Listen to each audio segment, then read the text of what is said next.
Welcome to EdTech Live. We are happy that you are here. I'm Ryan, and this is Tamara. We'd like to take a moment to welcome you to today's event and give you a little information about what to expect. New sessions start each hour, and you can stay for the whole event or just watch the sessions that you're interested in seeing. There is a 10 to 15 minute break between each session where you can enter your attendance credit or take care of personal needs. During the live event, you also have 2 sessions to choose from each hour.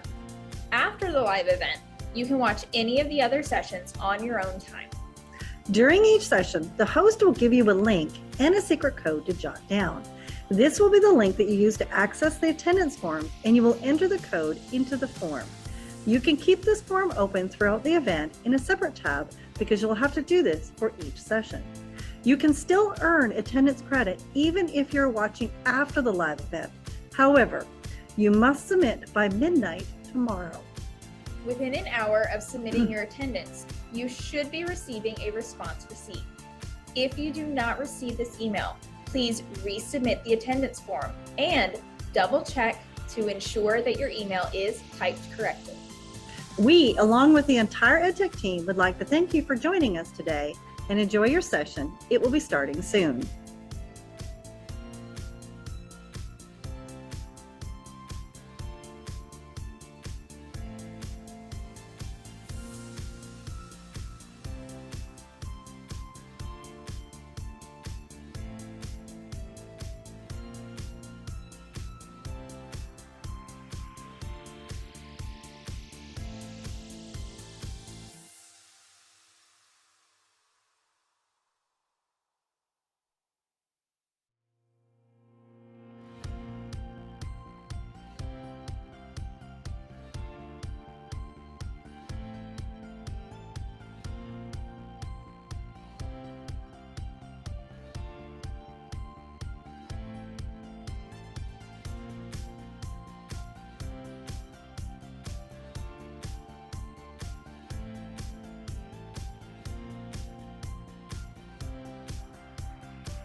I love EdTech Live because it's a great way to learn new things all in the comfort of your own home.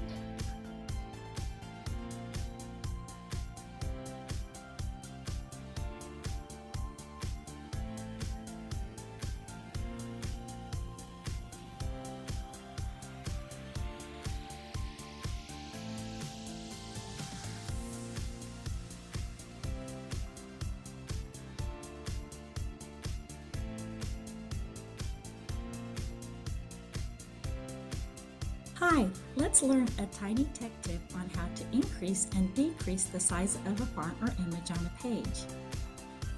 The shortcut to do this is simply click on Ctrl++ to increase the size, or you can do Ctrl- to decrease the size.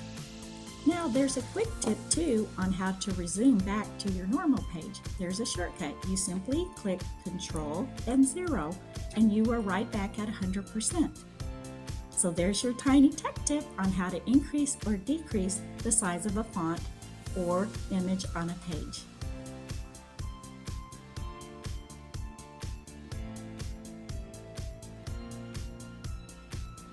If you don't have a monitor and you would like to split your screen, the steps are simple. Simply click the Windows button and the left and right arrow on your keyboard. You can also go up and down if you so choose. I'm going to do that now. I can repeat the process on the other window and have split my screen. Sometimes you get the option to be able to choose. I've split my screen to the right and now I need to tell them what I would like to put on the left. Those are the steps of splitting your screen on a Windows device.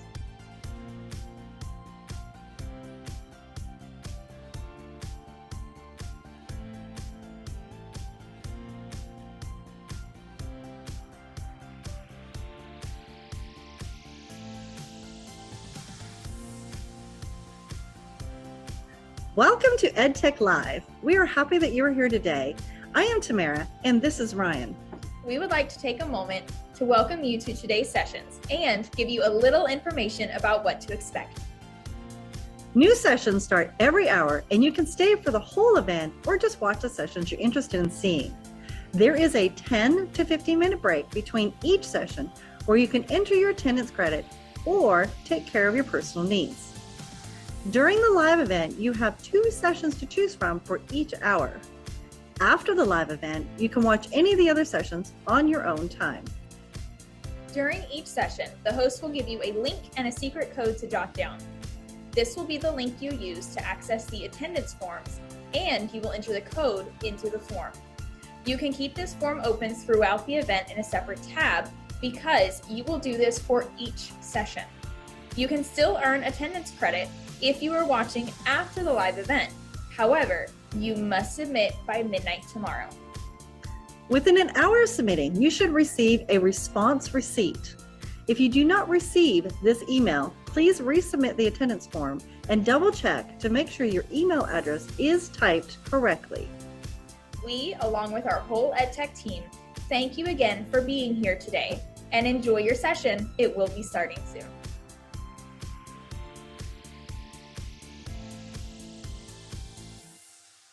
My favorite thing about EdTech Live is PD in your PJs. I have a master's degree in educational technology, but I still attend every session. I really enjoy it and I love the presenters.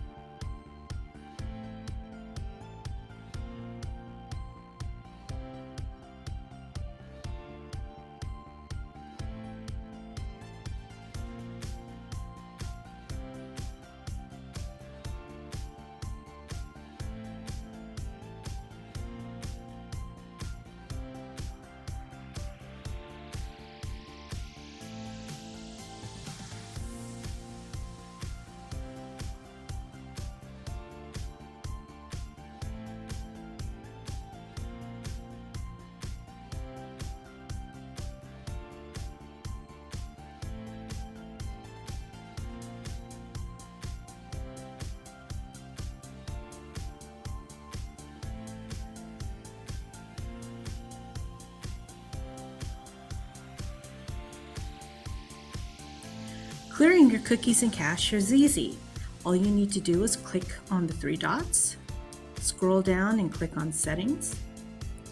On the left, you're going to look for Privacy and Security. Click on that and then clear your browsing data. Once you open it, you can just click on your cookies and cache, then clear.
Here's a tiny tech tip for your Google Slides.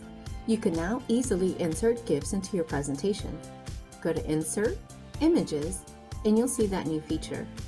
On the right-hand side, you can search for your terms and look at all the fun options you have to place into your presentations. Have fun GIFing!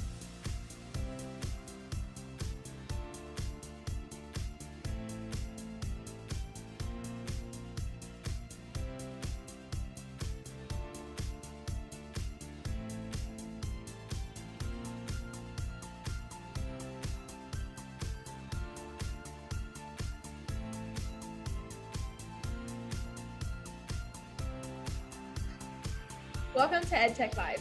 We are happy that you are here. I'm Ryan, and this is Tamara. We'd like to take a moment to welcome you to today's event and give you a little information about what to expect. New sessions start each hour, and you can stay for the whole event or just watch the sessions that you're interested in seeing. There is a 10 to 15 minute break between each session where you can enter your attendance credit or take care of personal needs. During the live event, you also have 2 sessions to choose from each hour. After the live event, you can watch any of the other sessions on your own time. During each session, the host will give you a link and a secret code to jot down. This will be the link that you use to access the attendance forms, and you will enter the code into the form. You can keep this form open throughout the event in a separate tab because you'll have to do this for each session. You can still earn attendance credit even if you're watching after the live event. However, you must submit by midnight tomorrow. Within an hour of submitting your attendance, you should be receiving a response receipt. If you do not receive this email, please resubmit the attendance form and double check to ensure that your email is typed correctly. We, along with the entire EdTech team, would like to thank you for joining us today and enjoy your session. It will be starting soon.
I love EdTech Live because it's a great way to learn new things all in the comfort of your own home.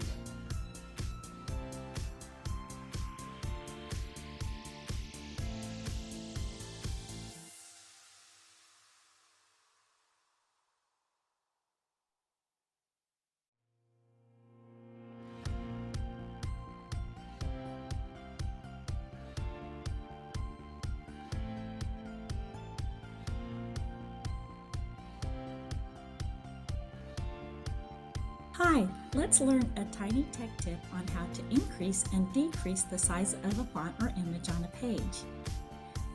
The shortcut to do this is simply click on Ctrl++ to increase the size, or you can do Ctrl- to decrease the size.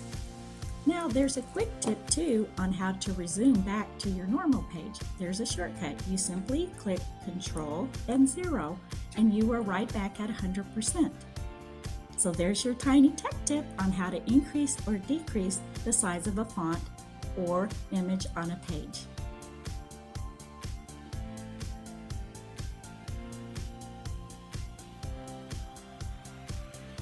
If you don't have a monitor and you would like to split your screen, the steps are simple.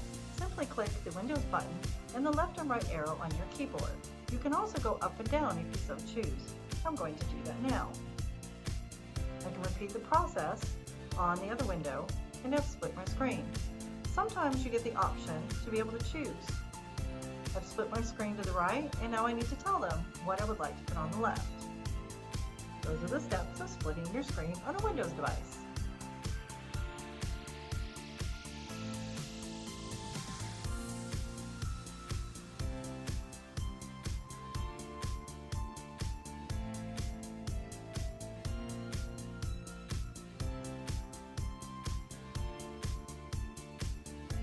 Welcome to EdTech Live. We are happy that you are here today.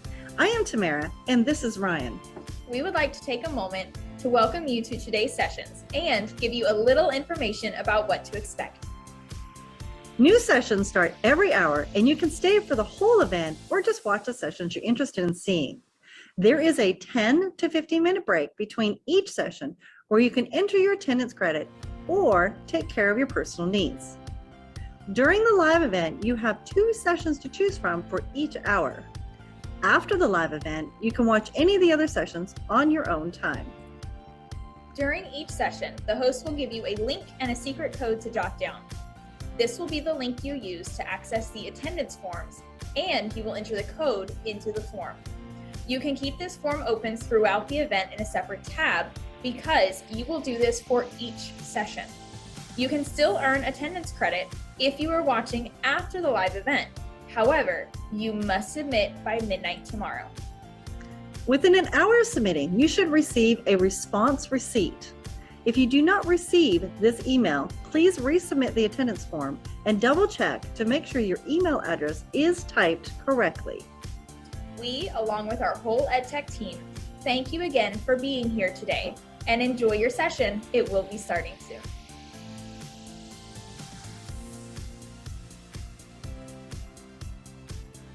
My favorite thing about EdTech Live is PD in your PJs. I have a master's degree in educational technology, but I still attend every session. I really enjoy it and I love the presenters.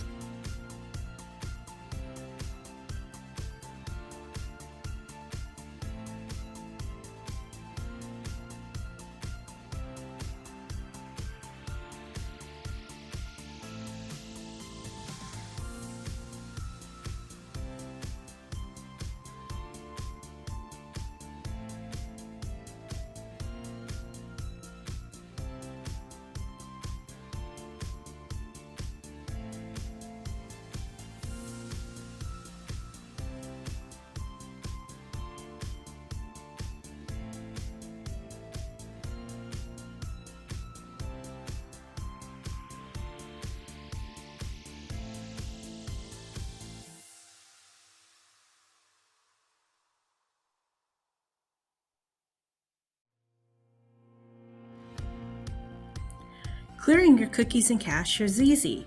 All you need to do is click on the 3 dots, scroll down and click on Settings. On the left, you're going to look for Privacy and Security. Click on that and then clear your browsing data. Once you open it, you can just click on your cookies and cache, then clear.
Here's a tiny tech tip for your Google Slides. You can now easily insert GIFs into your presentation. Go to Insert, Images, and you'll see that new feature. On the right-hand side, you can search for your terms and look at all the fun options you have to place into your presentations. Have fun GIFing!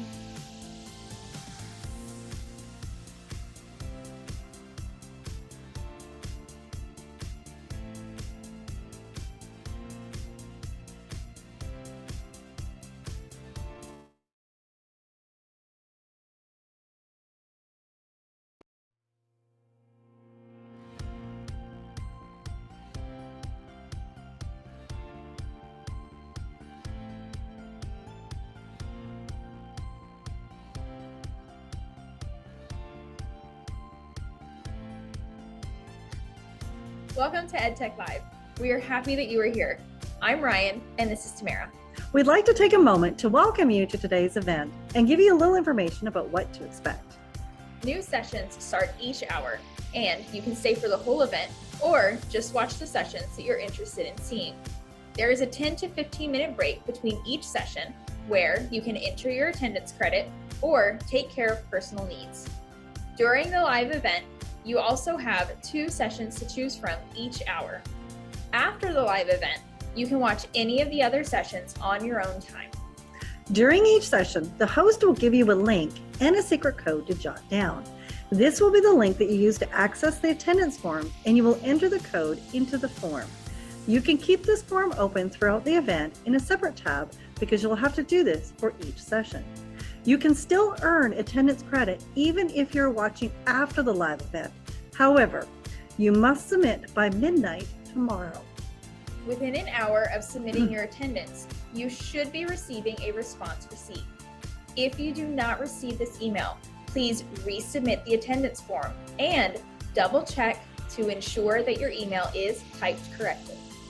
We, along with the entire EdTech team, would like to thank you for joining us today and enjoy your session. It will be starting soon.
I love EdTech Live because it's a great way to learn new things all in the comfort of your own home.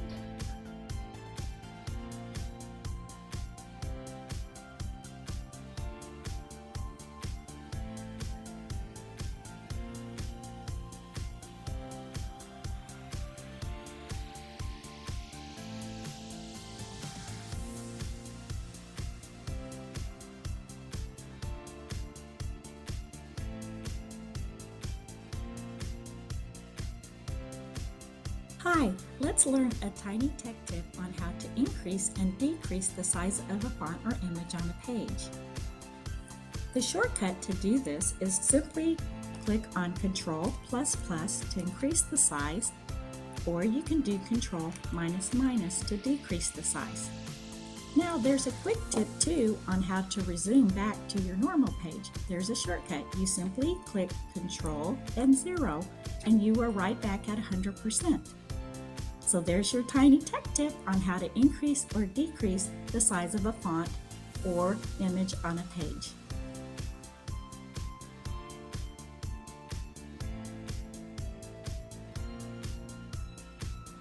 If you don't have a monitor and you would like to split your screen, the steps are simple. Simply click the Windows button and the left and right arrow on your keyboard. You can also go up and down if you so choose. I'm going to do that now. I can repeat the process on the other window and have split my screen.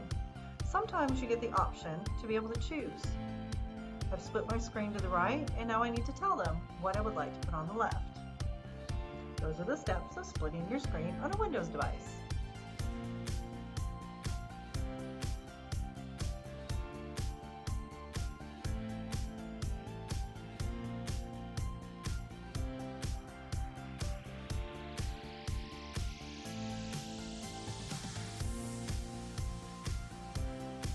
Welcome to EdTech Live. We are happy that you are here today.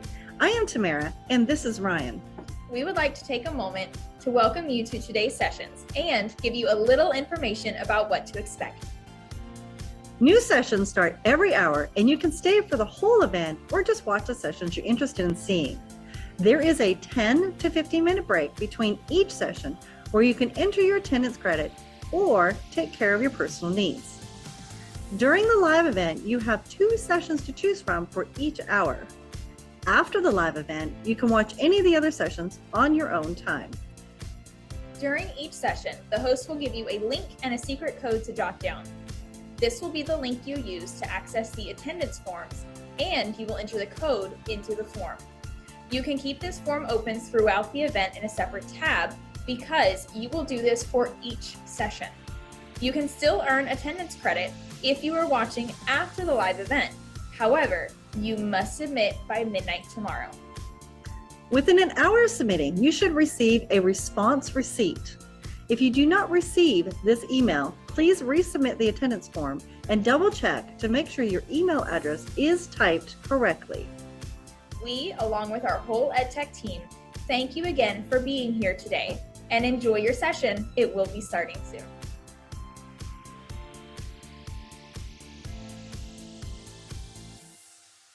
My favorite thing about EdTech Live is PD in your PJs. I have a master's degree in educational technology, but I still attend every session. I really enjoy it and I love the presenters.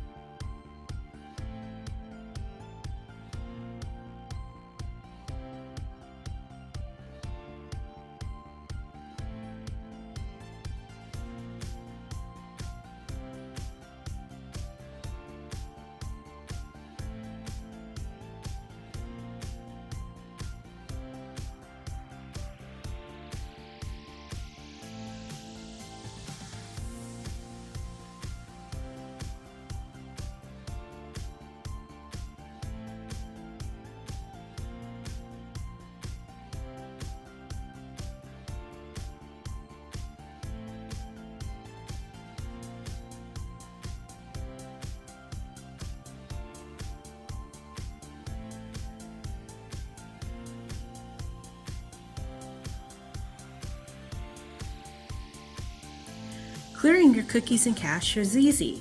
All you need to do is click on the 3 dots, scroll down and click on Settings. On the left, you're going to look for Privacy and Security. Click on that and then clear your browsing data. Once you open it, you can just click on your cookies and cache, then clear.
Here's a tiny tech tip for your Google Slides.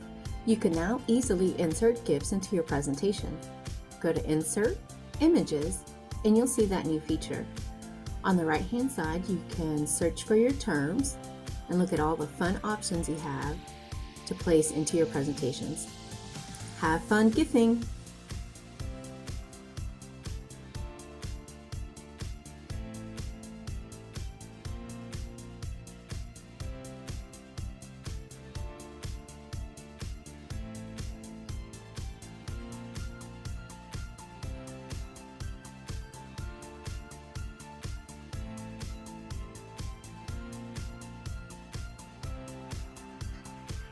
Welcome to EdTech Live.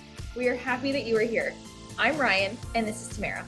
We'd like to take a moment to welcome you to today's event and give you a little information about what to expect. New sessions start each hour, and you can stay for the whole event or just watch the sessions that you're interested in seeing. There is a 10 to 15 minute break between each session where you can enter your attendance credit or take care of personal needs. During the live event, you also have 2 sessions to choose from each hour. After the live event, you can watch any of the other sessions on your own time. During each session, the host will give you a link and a secret code to jot down. This will be the link that you use to access the attendance forms, and you will enter the code into the form. You can keep this form open throughout the event in a separate tab because you'll have to do this for each session. You can still earn attendance credit even if you're watching after the live event. However, you must submit by midnight tomorrow. Within an hour of submitting your attendance, you should be receiving a response receipt. If you do not receive this email, please resubmit the attendance form and double check to ensure that your email is typed correctly. We, along with the entire EdTech team, would like to thank you for joining us today and enjoy your session. It will be starting soon.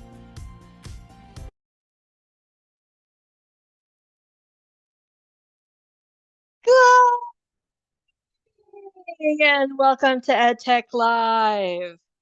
How y'all doing out there? Just waiting for my partner. There she is. Howdy. Good morning. Let's just thank you for joining us today. My name is Lalaine Ferrer, and joining me is Amy Kainer.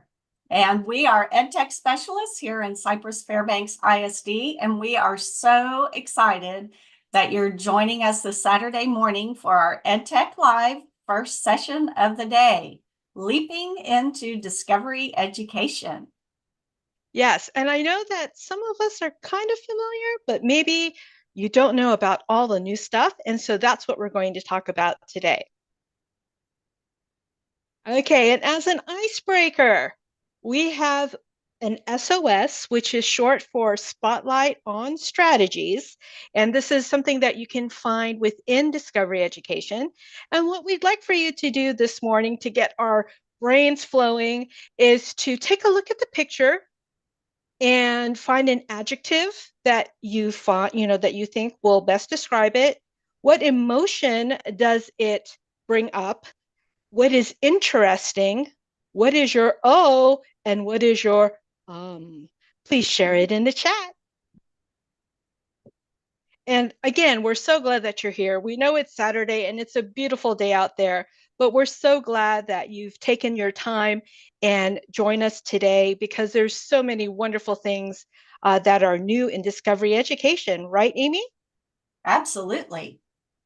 And Lalaine is going to be showing us some of those awesome, cool new things, and it is going to be fabulous. You're going to love it. For those of you who are just joining us now, we'd love for you to share. We have this icebreaker that is AEIOU. And when I first saw this icebreaker, I was just like, what is this about, right? Because it's like, is this like for elementary school? But when I took a look at it in Discovery Education, it gave me an idea of what we can use for our students as an introductory to a new unit, something for closing as an exit ticket, because this kind of spotlight on strategy will allow anyone to get an answer, whether it's, an adjective, emotion, interesting, or at least, they'll always be right because it's what they're thinking. And it's a great way to bring out, oh, they're coming in, yay! To bring out what the kids are thinking. And I see, oh, A, adjective, celebration, yes. What else? Do we have any more? Oh, E for excited, yay! Just like me, I'm always excited. And I try not to have coffee when I'm doing this stuff because my team knows that if I'm on coffee, then I can be very, very hyper. So y'all be patient with me. I am I'm really excited. And so E, wonder, yes. I wonder where it is. Do you think that was taken in Houston? You, there are people not even paying attention. Oh, y'all are funny. Y'all are funny. Y'all are funny. Well, thank you so much for your input on the chat. Again, this is one of the things that Amy's going to be talking about shortly, but this is what we call a SOS, Spotlight on Strategies. And there are many of these in Discovery Education that you can use and even customize for your lessons. All right, so let's go to the next slide and check out what we're learning today. First, we're going to go over Discovery Education Basics with Amy. Then I'm going to give you the top new resources. And from there, we're going to show you how to customize those resources using Studio within Discovery Education. And lastly, we're going to show you how to integrate Discovery Education with Schoology. Oh, look, there's some more. Yes, iridescent. Ah, happy, all the bubbles. Oh, yes. And can I go back really fast? I'm going to show you something. We're presenting in Canva. And look, can you guys see it? Oh, wait. Oh, I pressed the wrong thing. All right, it's okay. Never mind. It's too early in the morning. And we're just going to continue. Sorry. Oh, I think it's O. There you go. I'll just do it on this one. E is blur and O is for the bubbles. This is wonderful first thing. All right. So if you want to learn more about those, then, find it in when you do your presentations in Canva. I'm sorry. I just have to calm myself down. All right. So how familiar are you with Discovery Education? Now, when I first started, it was United Streaming. But what we're going to do is we're going to ask you a few questions, and then we're going to give you some time to think, and then we'll see how many you get right. So our first question is, how many different content types can be found on Discovery Education? We know there are tons of resources. How many different types do you think there are? And do you know what they are? And number 2, true or false? Discovery Education offers content for students from kindergarten through grade 12.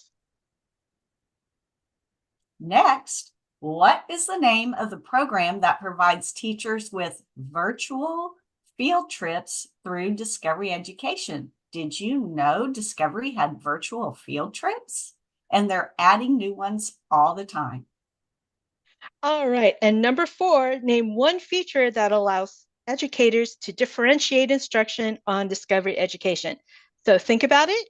Let's see what you know and put it in the chat.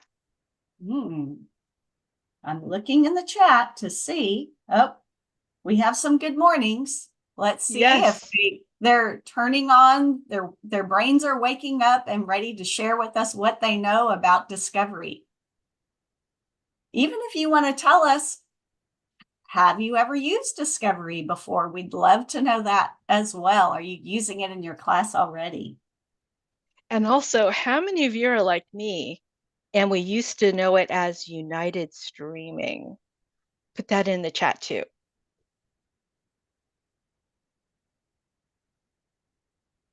So Amy, how long have were you familiar with it? Did you use United Streaming in your classroom?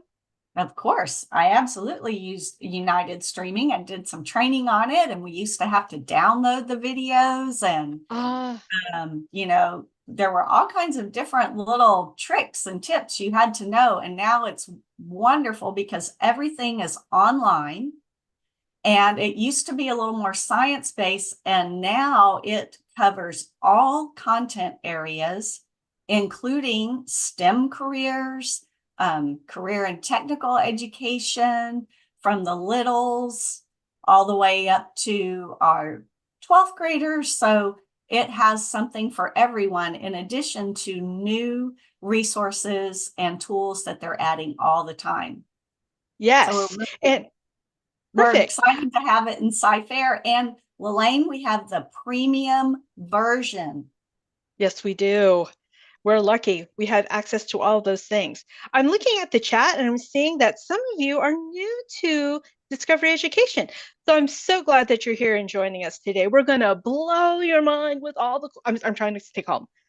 I have to stay calm.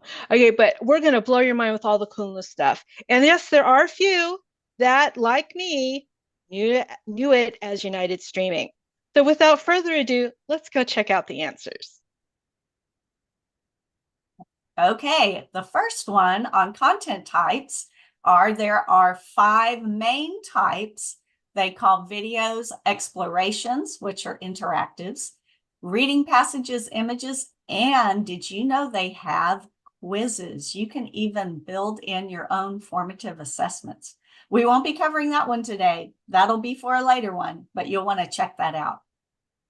And then for number 2, true or false, Discovery Education offers content for students from kindergarten through grade 12. That is absolutely true. And I know that I was even surprised because within the past year, all the information for the littles, the resources for the littles have just built and built and built. And I'm so excited to show you what they have.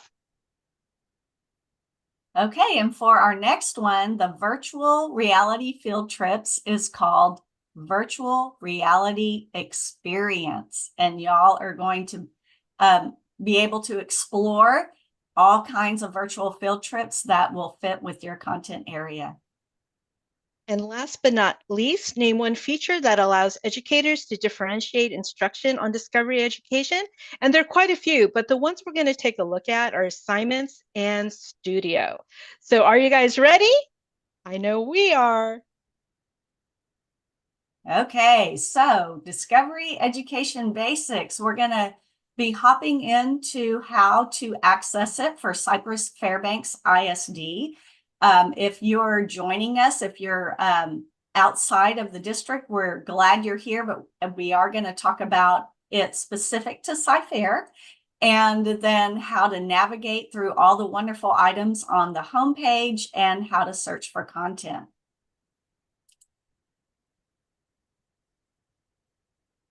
And before we jump in, because I'm going to jump right into Discovery Education and share my screen in just a moment, but we do want to let you know you are welcome to follow along with us today.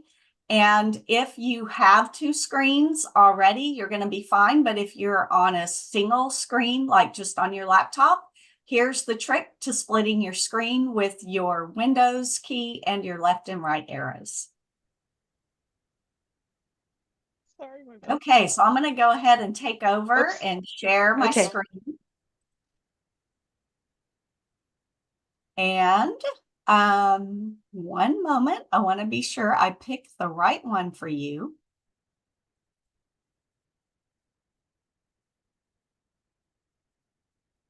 All right.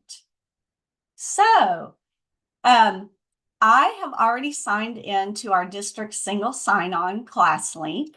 And a quick way to find what you're looking for there is just to go into the search bar, and I'm going to type in Discovery Education. And you'll see you can click on it right here, and it's going to open up to the homepage. Discovery Education is really awesome in that now they've even started putting a banner at the top that gives you the latest timely resources that they have available. So you can see they've already started doing that for us for the month of February. So that's going to be changing monthly. In addition, on the homepage, you see that I have right now anything that I've recently viewed, and I can even scroll back and forth to see all the items, because you know how when you're searching for resources for a lesson and then you're like, oh gosh, I found that awesome resource. Now I forgot to save it. Where is it? Well, it's right here in your recently viewed. Then Discovery has these fabulous channels that are topic-based and have all kinds of resources related to that topic. So you can choose from channels to add to your homepage. Then they also have what are called activities. So these are lesson-based templates and ready-made activities that you can use in your classroom. We have one curriculum, Pat. I just wanted you to check what you're sharing because we're looking at the YouTube thing. So let's make sure we're sharing. Yes, of course. I'm so glad you jumped in. Yay. Okay, I thought I had the right screen. How's that? Are you seeing Discovery now? Can anybody hear me? Yes, we're good. Okay, excellent. So you were a little behind on the YouTube. Sorry about that. Let me jump right back in. Okay, so on the home screen, as I mentioned, you will see a banner at the top, very timely for the month. Below that, you see what is recently viewed. When you find that fabulous resource, it's going to be right there for you when you come back. But for the last one that you took a look at, the My Channel section has cards, and each of these are topic-based. And when you drill into them, you're going to see all of the different Discovery Education related resources to that topic. It even has a nice little button here where you can click and reorder these to put them in the best order that fits for you. Then you have activities, which, as I mentioned, are activities that are ready to make for you, or you can edit them to fit your instructional needs. And finally, there is a coding pack for SciFair if you want to check that out. All right. So next, what I want to share with you is up at the top, before I jump into search, you do have at the top right, Edit Home Layout. When you click Edit Home Layout, you're going to see that you can drag and drop those items I just mentioned in the order that you prefer. So I love keeping recently viewed at the top. You can move these in any order that you like. Next, here on the search at the top, you can type in any search term that you, any instructional search term that you would use for your classroom. And I'm going to go ahead and type in states of matter. And you're going to see that once you type a search, that you have these filters at the top that are going to pop up. You'll see that right now they're showing us all the resources that are available. And you can see that there are videos, interactives, activities. We mentioned activities and channels at the beginning. The great thing about the videos too in Discovery Education is that they have video segments as well. So you might have a 10-minute video, but Discovery has already broken it down into maybe 2-minute segments, and you can use just that segment for your instruction. So you see all of the different resources, and when you click on that resource, you're going to see that it's going to clear everything else but, for example, those videos. In addition, you can search by subject, so you can specify the subject related and the grade band. On the far left, you're going to see that since I did this search, there are 342 results for states of matter. Beneath that, you can see they break them down related to topic, and you can see how many for each one. There are even more below that. Wow, that is a ton of resources related by subtopic and even by copyright. So if you want the very latest and greatest, you can choose 2018 or newer. And the great thing about Discovery is they are constantly adding new resources to their platform. Over on the far right, you're going to see relevancy. So again, you can sort by relevancy, most popular and recently added. And then the last thing I want to show you is on this homepage, if there is an item that you looked at and you said, wow, this is fabulous. Now I want to save it to use later in my classroom or even to integrate with Schoology. I can click on these 3 dots on the card and I can add it to my favorites, or I can save it to my content. When I add it to my favorites, like I've already done in this one, your favorites is in the top right corner, and this might be just hiding from your view because it's under my thumbnail, but I'm going to click on it on the little heart, and you're going to see all of my favorites show up. So I can very quickly get back to these and integrate those with Schoology. My content is found over here on the left in the global navigation menu. You're going to see my content, and anything that you save to my content is in a folder-based file area. So as you can see, super easy to save what you need and be ready for your instructional day. I'm going to click on the discovery icon in the top left. That will always take you back to your homepage. So with that, I'm going to turn it over to Lalaine, who is going to show you what the most newest resources and tools they have available. All right. Thank you, Amy. And thank you for giving us that overview, because I'm going to be using some of those shortcuts as well. So let me go ahead and share my screen. I'm going to make sure my sound is on because we're going to play a little. All right. So here we go. So our learning targets, we're going to explore the new resources on Discovery Education. And I'm going to, well, Amy has showed you already how to add to your favorites and content. So I am going to escape out of here, and I'm going to head over to my Discovery page.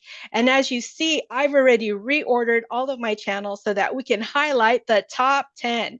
So I went to this conference, and the VP of Discovery, one of the VPs of Discovery Education, went over the top 10 resources that they added this, in year 2023. And here we go. If you are looking for the littles, we've got you covered. So the first thing I want to show you, and if you want to follow along, you can, is cram jams. So if you are like me in elementary school, right, when we were little, we would go every Saturday, watch cartoons, and we would have Schoolhouse Rock. And so I'm thinking that the teacher and her husband, a musician, thought about that when they created cram jams during COVID. So what you're going to see are these different videos, and I'm going to show you a clip of one in a minute. But what is wonderful about this resource is not only do you get the videos, you also have accompanying resources that go with it. So you have activity and guides for each of those videos. And I'm just going to scroll down and show you.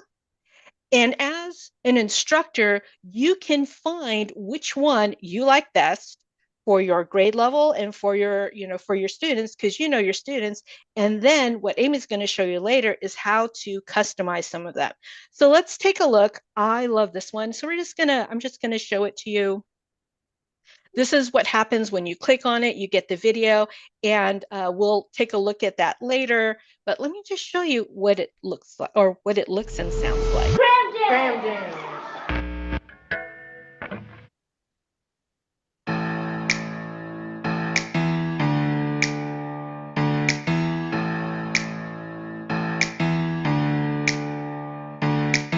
Your mom reads a magazine, your dad reads the news, and you would read a note instead of a textbook if you got to choose. But everything that you could read was written by an author, and everybody who writes something has a reason why they would even bother. Somebody had to take the time, and we wanna know why. So all we gotta do is figure out which piece of the pie. Persuade. When they try to convince you, inform, fill you in on an issue, entertain. When they want you to have a good time, that's the author's purpose. All right, so that's just a clip, and I just think that they're so cool. And again, you have those resources ready for you to use. Next, we're going to take a look at virtual field trips, and I know that Amy talked about this briefly, but Discovery Education is always adding new ones. And with each virtual field trip, you have the full video, but you also have segments of the video. And from there, you can see that there are some instructional activities that you can add with that assignment. So it's not just, for example, watching just polar bears, but there's actually some material that goes with it. right? And so you can see you have like PDF activities, they relate it to the ecosystem and things like that. Okay, so that is the virtual field trips, and there's so many. And I'm just watching our time, and I want to make sure we get through the ones that all 10. So Archidemics is one of the newer resources that Discovery Education has imported into their platform, and I just love it. It is mostly for our littles, right, of pre-K to second grade, and there's math, their English language arts and geography academics. And what this is they've gamified learning. And since we're doing leaping into Discovery Education, because it is leap year, I'm going to give you a little opportunity to play with one. Okay, so this is Furious Frogs. This is what the kids are going to see. Okay, and what I'm going to do, let me share that link. I'm going to post it in the chat. Okay, hopefully it'll work. And let's see, I'll just give you a preview of what it looks like. Okay, so here I am. And here we go. Okay, so we're looking for antonyms. So I'm going to go there, dark. Oh my goodness, where is it? Okay, light. And then what it is you're competing against whoever else is there. And at the end, it's going to show you, oh my goodness, where is it? They're going to show you like who came in first. Okay, and so I just wanted to give you a preview. And there's so many. And, like I said, there is math, ELAR, and geography. So that is academics. And I hope that you guys don't get lost for the rest of the time, but it's a wonderful thing to go back to, and even for yourself to give you a little brain break. All right, next we're going to have the Magic School Bus Plus. So this is Magic School Bus, but what Discovery Education has done is added more resources for you. They have different activities, and plus they've even added their own originals to accompany that video. And for time's sake, I'm just going to let you scroll. I'm going to scroll down, and they have the whole Magic School Bus library. And again, having those activities to go with it. So it's not just let's watch the cartoon, but let's actually put learning to it.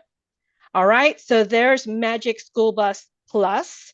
Next, we have Need to Know. And this is for our social studies. Okay, so these are like tidbits or little need to know or different times in history. I'm sorry, I'm a physics teacher. So Industrial Revolution, you have, civil rights movement for Black History Month, you have World War II, and you have full videos, you have lessons that go with it, you have the PDF activities, and again, when you click on any of the videos, you can get the segments that go with it. All right, next we have, sounds and letters. Now, if you were me, I remember Electric Company that went hand in hand with Sesame Street. And so this resource helps reading, phonics and things like that. And so there are mini lessons along with the full videos. And once again, you can break those into segments. And then my favorite, I have to say, is PhET. Now, what I like about having PhET in Discovery Education is that the kids no longer have to go to a separate link and try to open it from there.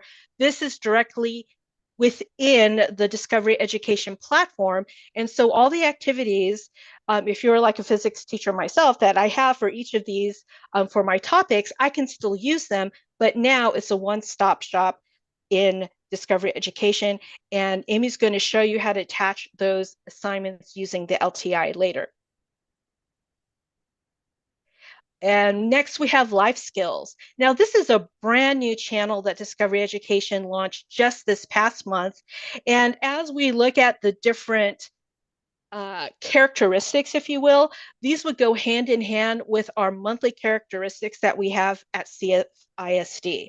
And so we have character, empathy, gratitude. Yes. And so if you're looking like how to embed like a mini lesson for those characteristics that we're celebrating each month, then look to Discovery Education. They have, again, tidbits and activities. And as you can see, the grade bands all the way from kindergarten to high school. And don't worry if you can't, if you're wondering where the top 10 are, when you get a copy of this presentation, I have a slide there with direct links to each of these. Now, Cheddar K-12 is a new platform as well.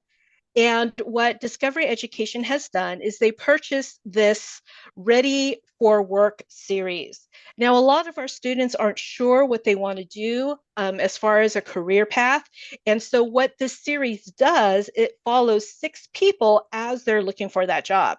And so each episode focuses on different things. Like a couple of the people are changing their career path. Another is trying to, what do I do when I get to college and things like that. So it's a great way to help kids figure out, what does it mean? Like, I want to be an engineer. What's involved with that?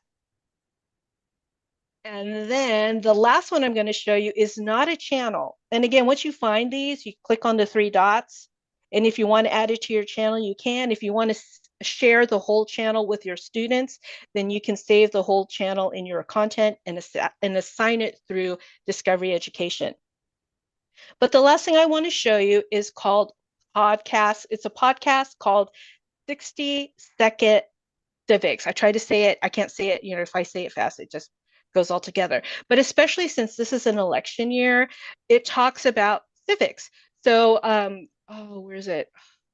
But you have all of these different podcasts, and this is a great way to flip your classroom, or maybe, as an exit ticket, listen to the podcast, have your kids in a discussion board in Schoology talking about, what did they think?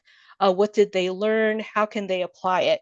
Because they're always asking, how am I going to use this in real life? Well, when they learn how to vote, when they get to vote, when they reach 18, this is a great way for them to understand that process. All right, so there's top 10. And again, when you get the presentation, it'll have links to that. And so what I'm going to do is, let's see where we are here. Okay, I'm looking at the time, Amy, and I think that maybe you guys will have to explore this stuff on your own.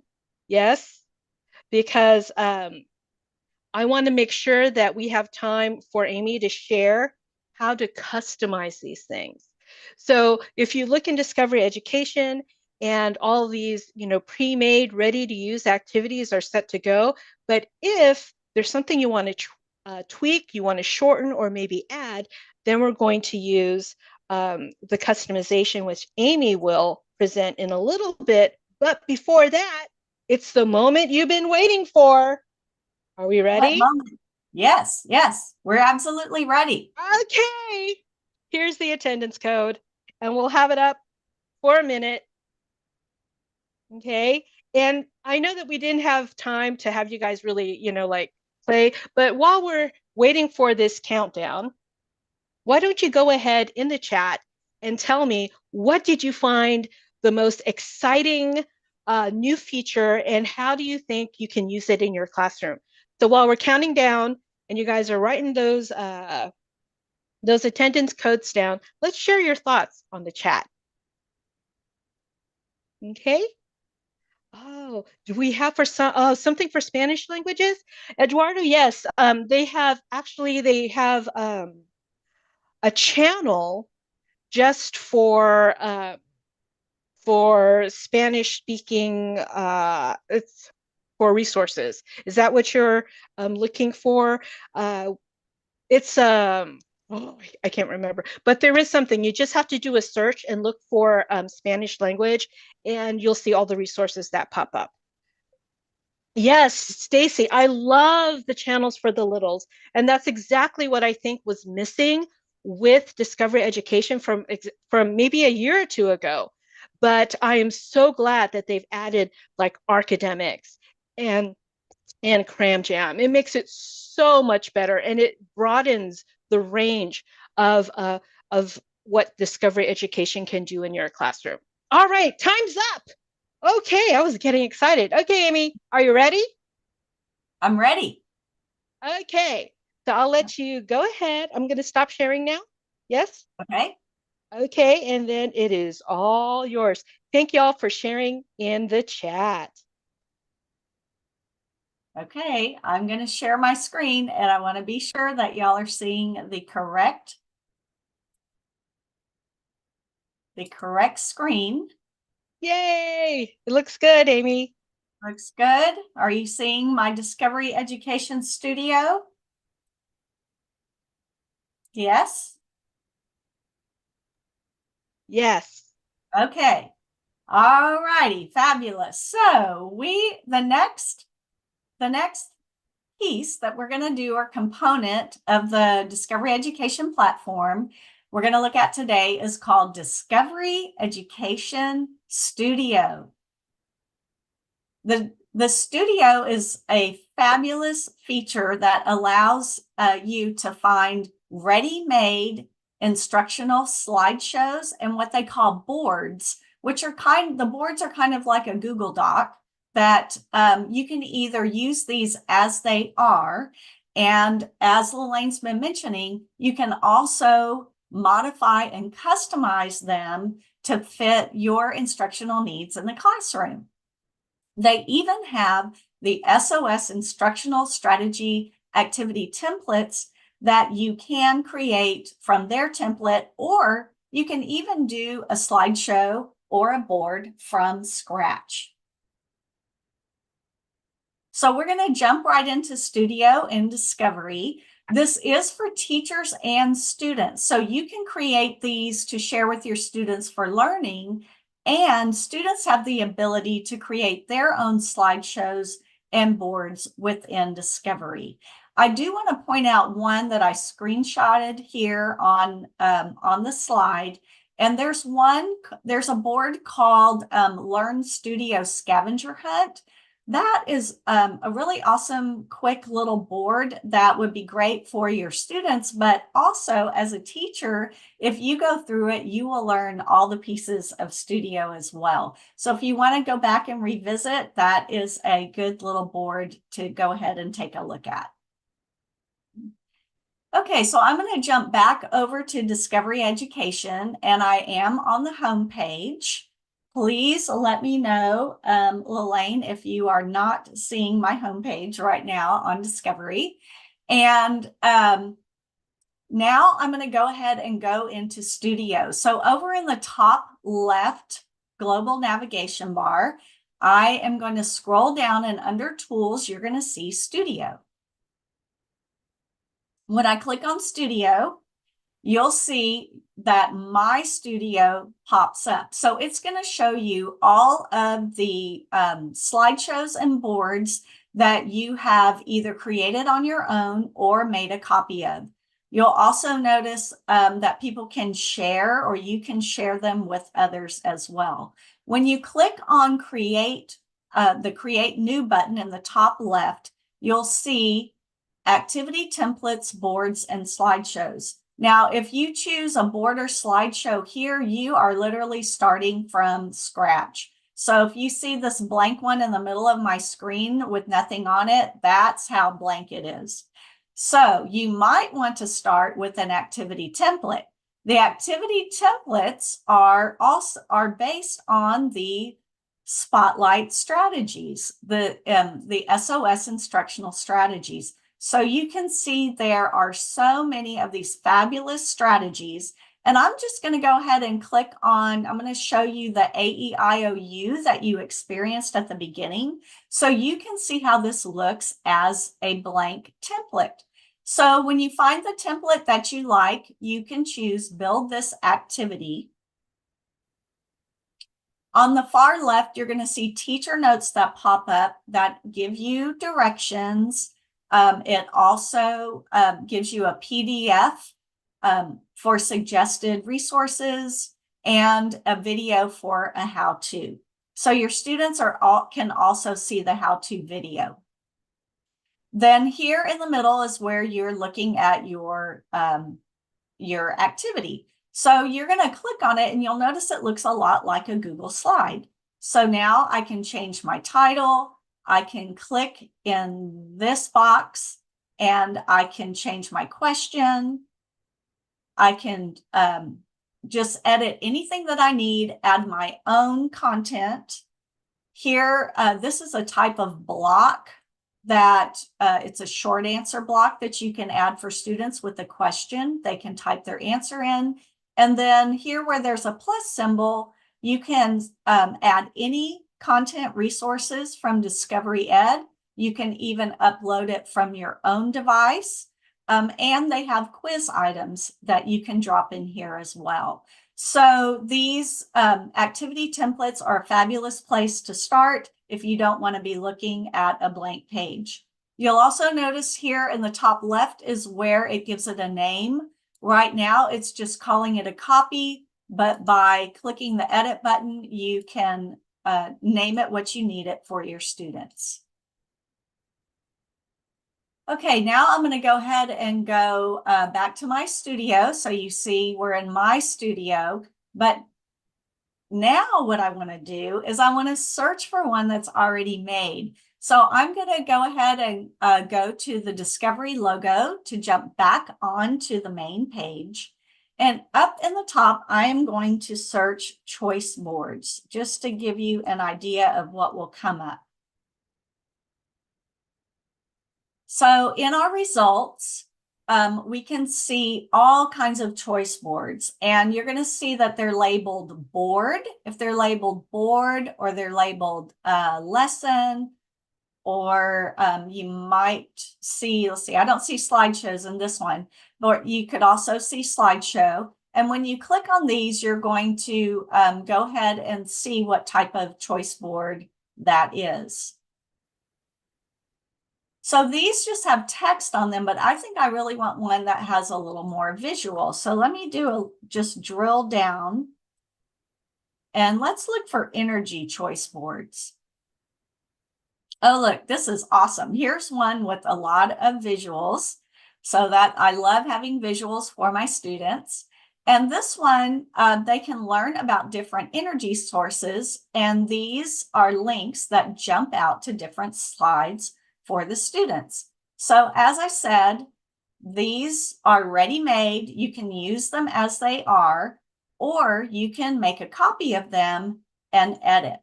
So this is one way that a slideshow might look. You can even just click through them or bounce back and forth with the home already set up for you. Up at the top, I do want you to notice too, there's a drop down and you can look at all the slides at once. So I'm going to go back to my home screen. And now I want to show you an example of a board and how you're going to edit it. So I'm going to go ahead and I'm going to open one I've already looked at. So again, I can do that by coming to my favorites because I already searched for this one and I saved it. So it's an easy way to get to it. Or I could get to it from recently viewed. And that's what I love about those two features.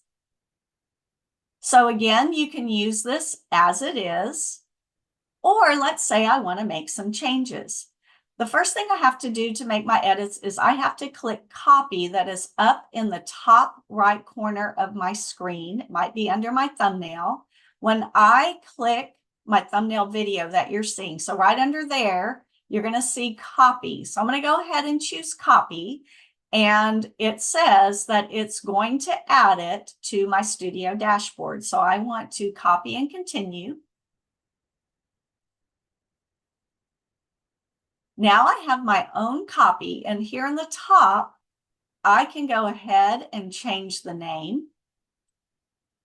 So I'm going to call it my EdTech Live version.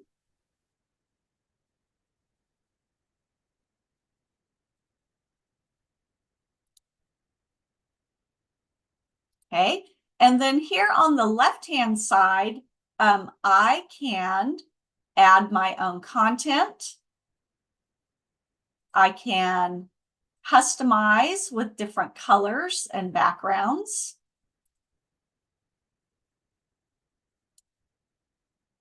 I even have teacher notes that tell me the standards, the learning targets, suggestions for use, and additional resources and information.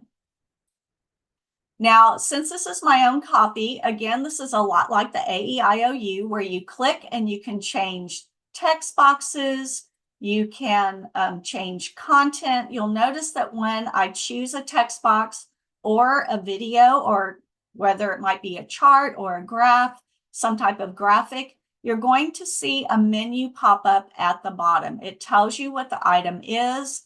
It allows you to edit.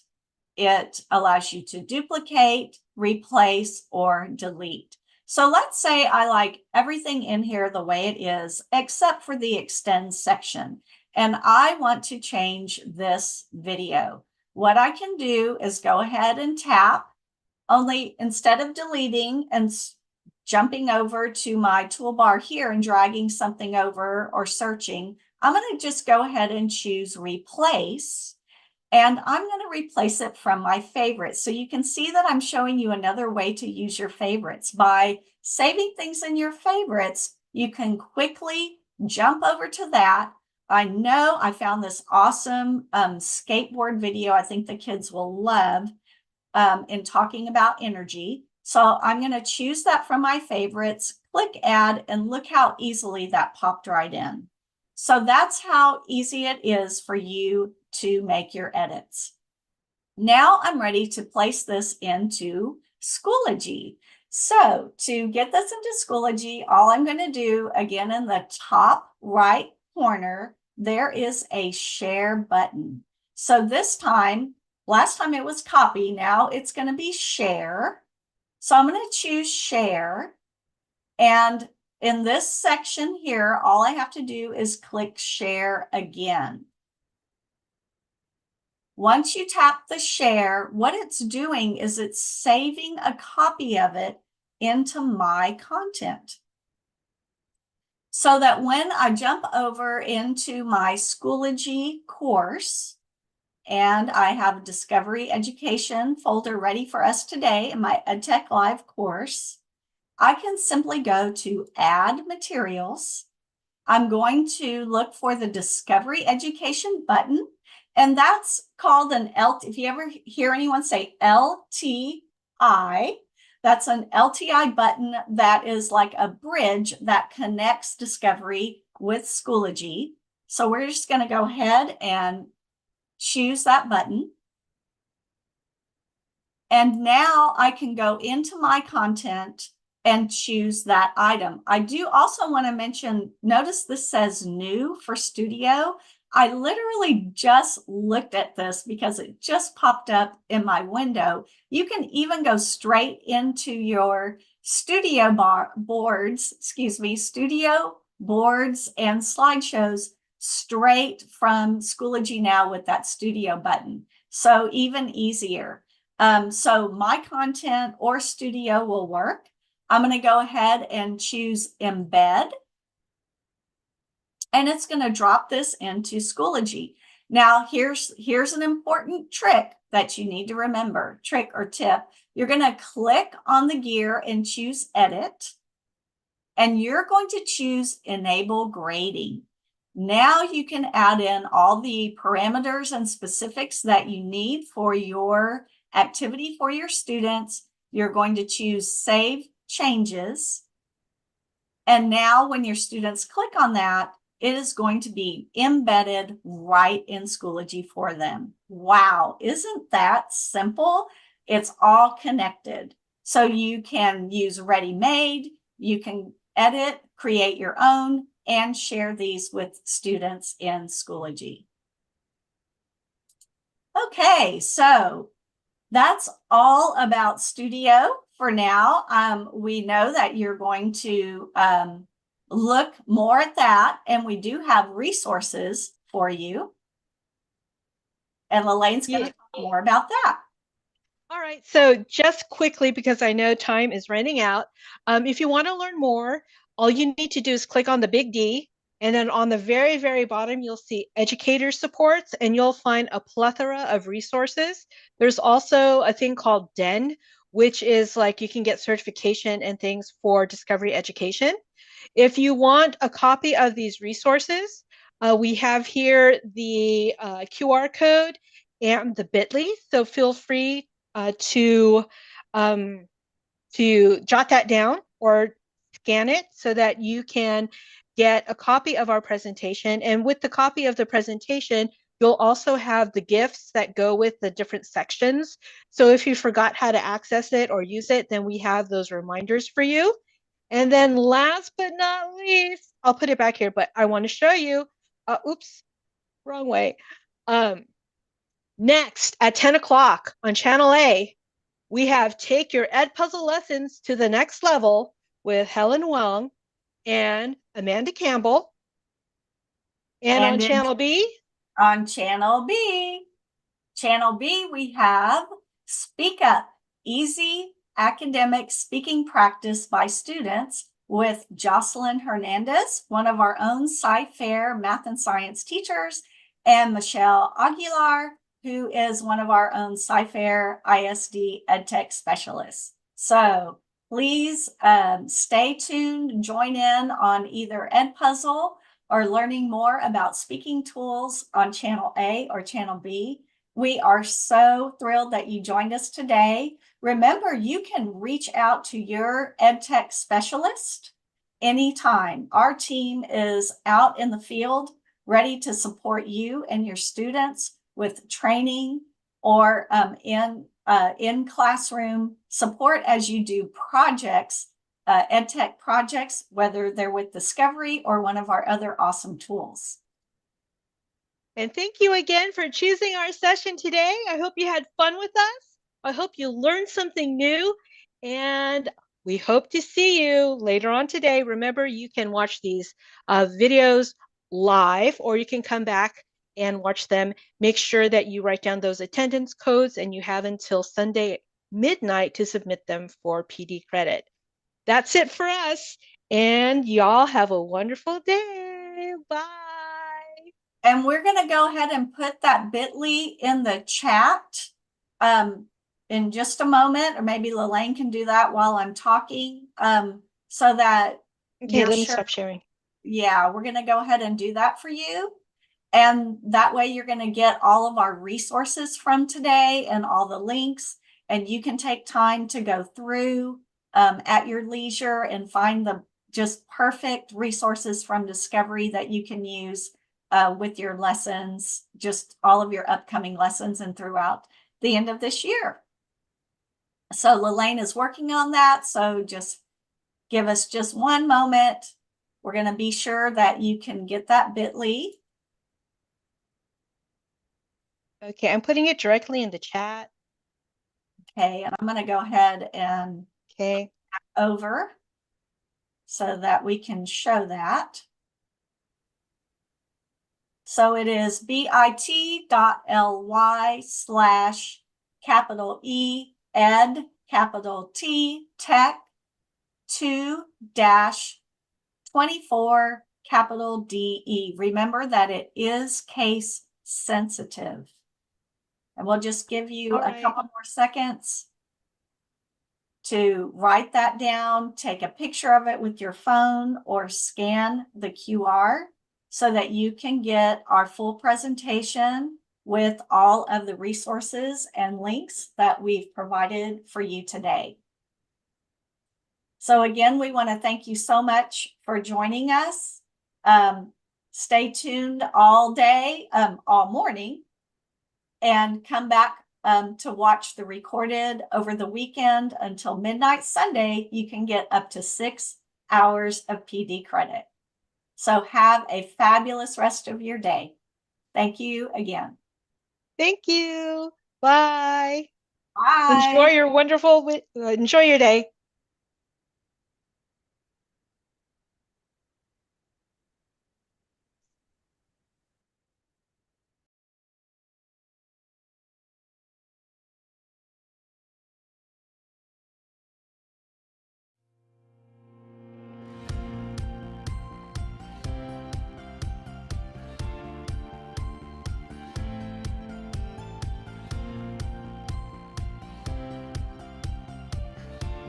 Welcome to EdTech Live.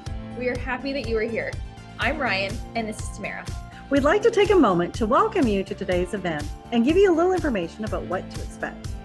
New sessions start each hour, and you can stay for the whole event or just watch the sessions that you're interested in seeing. There is a 10 to 15 minute break between each session where you can enter your attendance credit or take care of personal needs. During the live event, you also have 2 sessions to choose from each hour. After the live event, you can watch any of the other sessions on your own time. During each session, the host will give you a link and a secret code to jot down.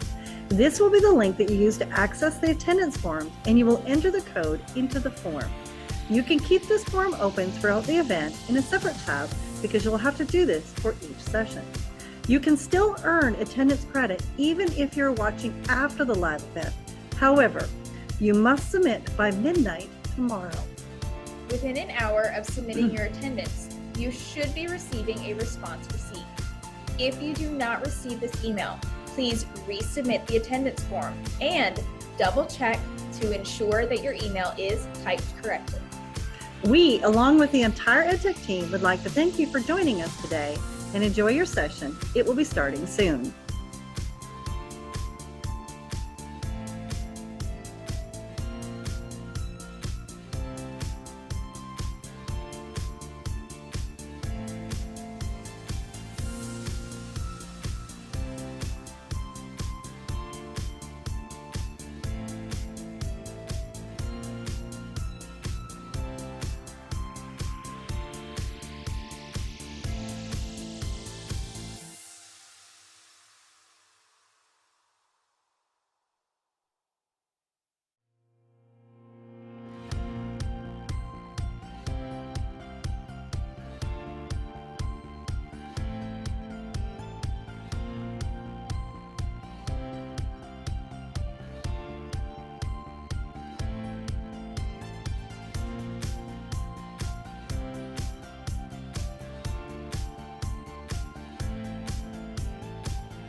Clearing your cookies and cache is easy. All you need to do is click on the 3 dots, scroll down and click on Settings. On the left, you're going to look for Privacy and Security. Click on that and then clear your browsing data. Once you open it, you can just click on your cookies and cache, then clear.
Here's a tiny tech tip for your Google Slides. You can now easily insert GIFs into your presentation. Go to Insert, Images, and you'll see that new feature. On the right-hand side, you can search for your terms and look at all the fun options you have to place into your presentations. Have fun gifting!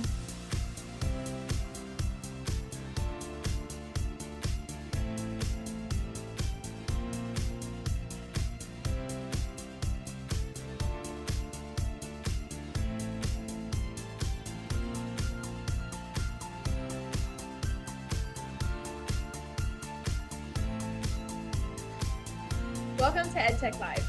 We are happy that you are here. I'm Ryan, and this is Tamara. We'd like to take a moment to welcome you to today's event and give you a little information about what to expect. New sessions start each hour, and you can stay for the whole event or just watch the sessions that you're interested in seeing.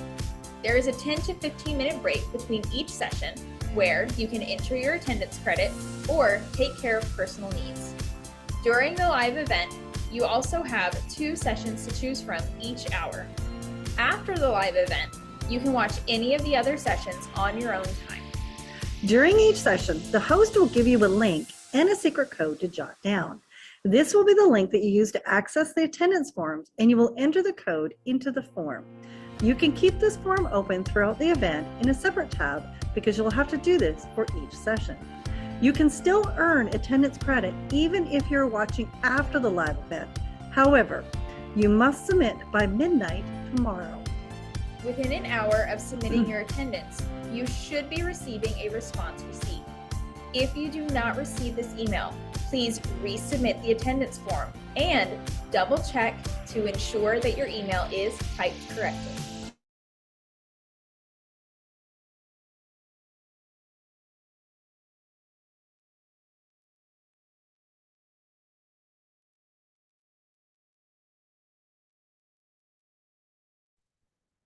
Hello, good morning.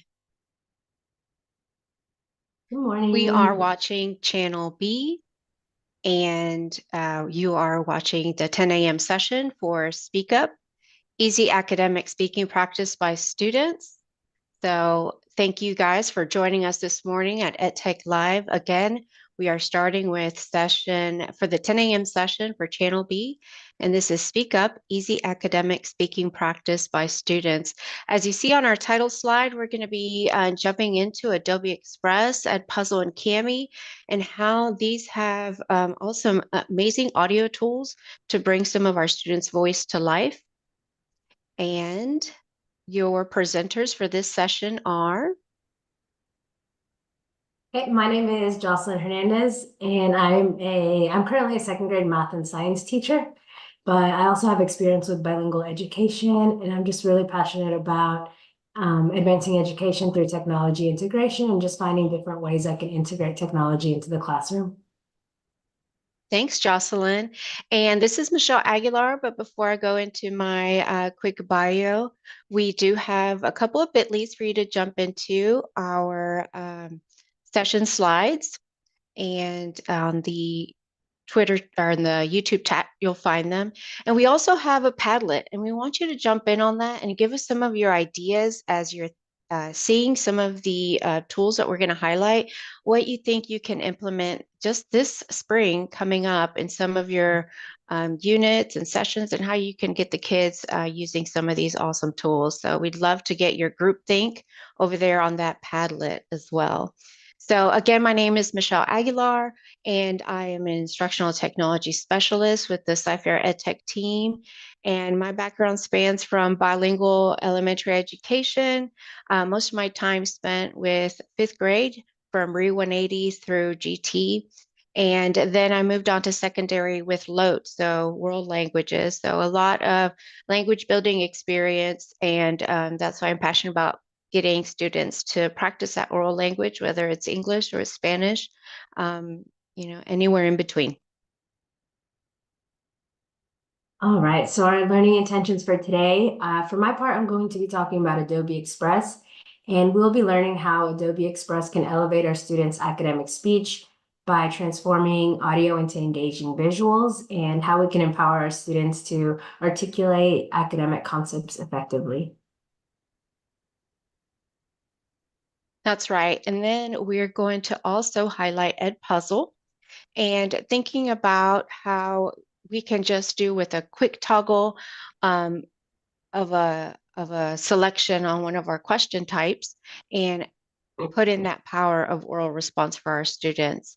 And then we'll dive into Kami. A lot of people in our district use Kami, but are we thinking beyond just making it a digital worksheet and just putting in text answers when we can really empower our students to push themselves further with their oral language development?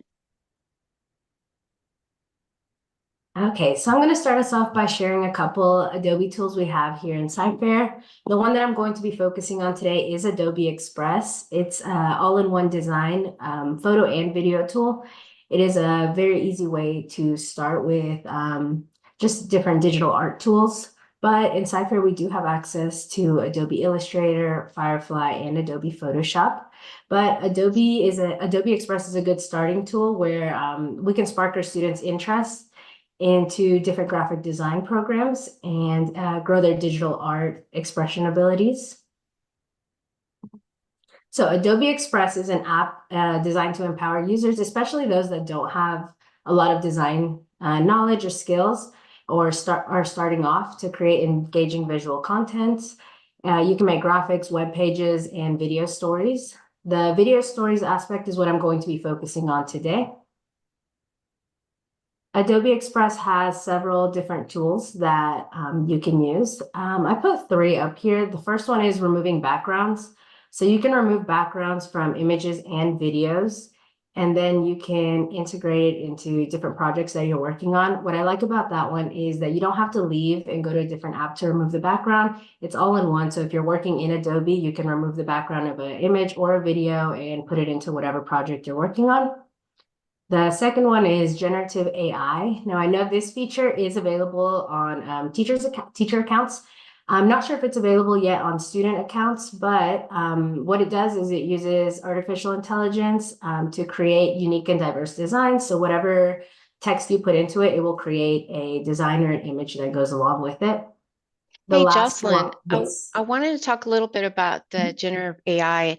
I believe right now it is only open to the staff. So if you log into Adobe Express, you'll see it. But just because it's only available to you doesn't mean that the students cannot experience it. So think about it if you are having them write a short story or using their imagination to think up of a character and where that character is. They can write those. You can type in those prompts into the computer, into the Adobe Express, and show it on their Promethean panel, and then the students will see what it generated. And so think about how fun that would be to have that imagination. You put it into words, and then you're putting it up on the panel to see what comes up from it. So just because they can't do it themselves yet on their account doesn't mean that as a class you can't experience it. Yes, I think that would be a fun tool to use, even if it's just on the teacher account for now. And then the last one, and that's the one that I'm going to be focusing on, it's going to be Animate from Audio. So Adobe has an awesome tool where you can bring your visuals to life, and it synchronizes whatever audio you put in with an animation, and so it can create videos and different engaging content. So we're going to be focusing on how we can enhance our students' voice using this Animate from Audio tool. The first thing that I have thought of is that you can bring students' writing to life using this Animate tool. You can have students create a character and read a writing piece that they've been working on. You can also build community with it. Students can use their creativity and they can create animation to introduce themselves to each other. And what I like about that is that since they are using an animation, they don't have to have their face in it. And a lot of students, when they use other video recording tools, they're kind of shy to put their faces in it. And so this one, it really empowers them because they can choose whatever character they'd like to be. And then the last one is creating engaging assessments. Students can demonstrate how well they understand a concept in a fun way by creating an animation. And these are just 3 different uses, but there are several other uses. And if you do think of an awesome use for this and you want to share it, you can go ahead and put it in the Padlet. And we're going to be sharing those throughout the session. Okay, so my first example, and I'm going to be using student examples here from my second graders at my campus. So the first thing is bringing writing to life. The assignment idea that I have here is to turn your writing into an animated video using Adobe Express. So I'm going to go ahead and share a video of a second grader that created a animation based on one of their fiction stories that they wrote. So I'm going to go ahead and play part of it. Once upon a time, there was a owl got the head. He was at a playground. He was timing himself for running. He beat his time. The playground was very crowded. A lot of people were about to step on him. He tried to run, but there were too much people, so he stayed in one spot, and then someone picked him up. He thought, okay, I'm gonna go ahead and stop it right there, but this is a really cute video, and it was honestly, it was really quick for the student to make once they found out and were taught how to create the animation. And it got the other students really excited about finishing their writing pieces and also being able to make their own animation. Jocelyn, Yes. do you think that in your experience using it with second graders that if they would have just done their written response and turned that in, do you think that using the Adobe Animate made their responses longer? Yeah, it does make the responses longer because they like seeing their little character talk also. So sometimes they'll add in things that they didn't even write on their story, and they'll just add in different parts because they love seeing that little character talk. Right, yes. The second idea that I have here is a way to build community in your classroom. So the assignment idea that I had was to create an animation about an all about me. So in the math classroom, I used a math all about me. And for this one, it was a two-part assignment. The first thing they had to do was to create a Google slide or just fill in the blanks on their math about me. When they finished their math about me, the Google slide, they downloaded it as an image. And what I like about Adobe Express and their Animate tool is you can also change the background and put whatever image you'd like. So once they downloaded their slide into an image, they set it as the background. And then they got to fill it in and create their animation on top of it. So I'm going to play some of this one as well. in my family, there are 7 people in my family. I have 4 girls and 3 boys. 4 plus 3 equals 7. I was born on February the 9th, 2016, and now I'm 8 years old. I have lost 17, but I actually put 8 things on it. And my house number is 1011011. I have 0 pets. All right, so this was an awesome way to have students interact with each other and to introduce themselves, because sometimes when students are, in front of their peers and you ask them to introduce themselves or say something about themselves, a lot of times they're shy to share. And when they get to record like this, I found that they say a lot more in the videos. Like we said in the last one, they said a lot more than they would have said if we had like a get to know you activity, and they really enjoyed having their classmates look at their videos. The next idea I had is to create engaging assessments using this. In second grade, we've started our Earth's Natural Resources unit. And so one of the tasks that the students had was to bring a rock from home. And we've been working on properties a lot in all of these past units. So the assessment I created was for them to bring in their rock and to describe the properties of their rock. So this is a different way because we had been using our science notebook. We had been writing our properties a lot or sharing them out loud. And this is just a different way to get them to do the same thing and describe properties, but in a more engaging way. So I'm going to go ahead and play this one. Hi, this is my rock, and my rock is white. It's really white, and it also is a little bit orange, and it's like brown and shiny and sparkly, and it's like really, really beautiful. So yeah, this is my rock. And so for this one, if you notice in the background, she has an actual picture of her rock. Like I said earlier, Adobe Express allows you to change the background. So I had the students on their Chromebook just have them tilt it down and just take a picture of that rock that they brought and then do their voiceover over that. So now I am going to go over how to access Adobe Express. So hopefully we're all excited about using this with our students after seeing those videos. The way we access Adobe Express is the same as the way the students would access. So I'm going to go ahead and show that for you. And if you would like to go back after and get some reminders of how to log in, you can look at the images down here. But we're going to start on our class link. What you're going to do is you're going to go to additional resources. And in additional resources, I have mine organized alphabetically. So I right-clicked it and I have them sorted. What you can do also to make this easier to access is you can right-click Adobe Express and add it to your favorites. So when you go ahead and add it to your favorites, and this is both on the student computer and yours, it makes it a lot easier to access down here. On the student computer, however, they do have to do a like a 2-finger tap on the keypad. But once you have it there, you can go ahead and click it. It is going to prompt you to click on go to Adobe Express. So I'm going to go ahead and click here, and it's going to take us to Adobe Express. And Wait this a is the minute, same on did the student. everyone catch that? What she did? So you can, in your class link and any of your most often used tools, and this is not just for staff, this is students as well. So you can right click over any of the app icons and you can add it to your favorites. And what it'll do is that it'll put it on your bottom of your ribbon of your class link. So, you know, empower your students to put some of their most commonly used tools so they're not having to dig around, especially under that additional resources folder. Good tip. All right, so then we go to the landing page of Adobe Express, and it's going to look the same on the student view and our view. You're going to scroll down and you go to suggested quick actions, and down here you see a lot of the tools that I spoke about at the beginning. But like I said, we're going to access animate from audio. So when you go ahead and click it, and I'm going to go ahead and also show you how to create an animation. When you go to animate from audio, it has a long list of different characters the students or you can choose from.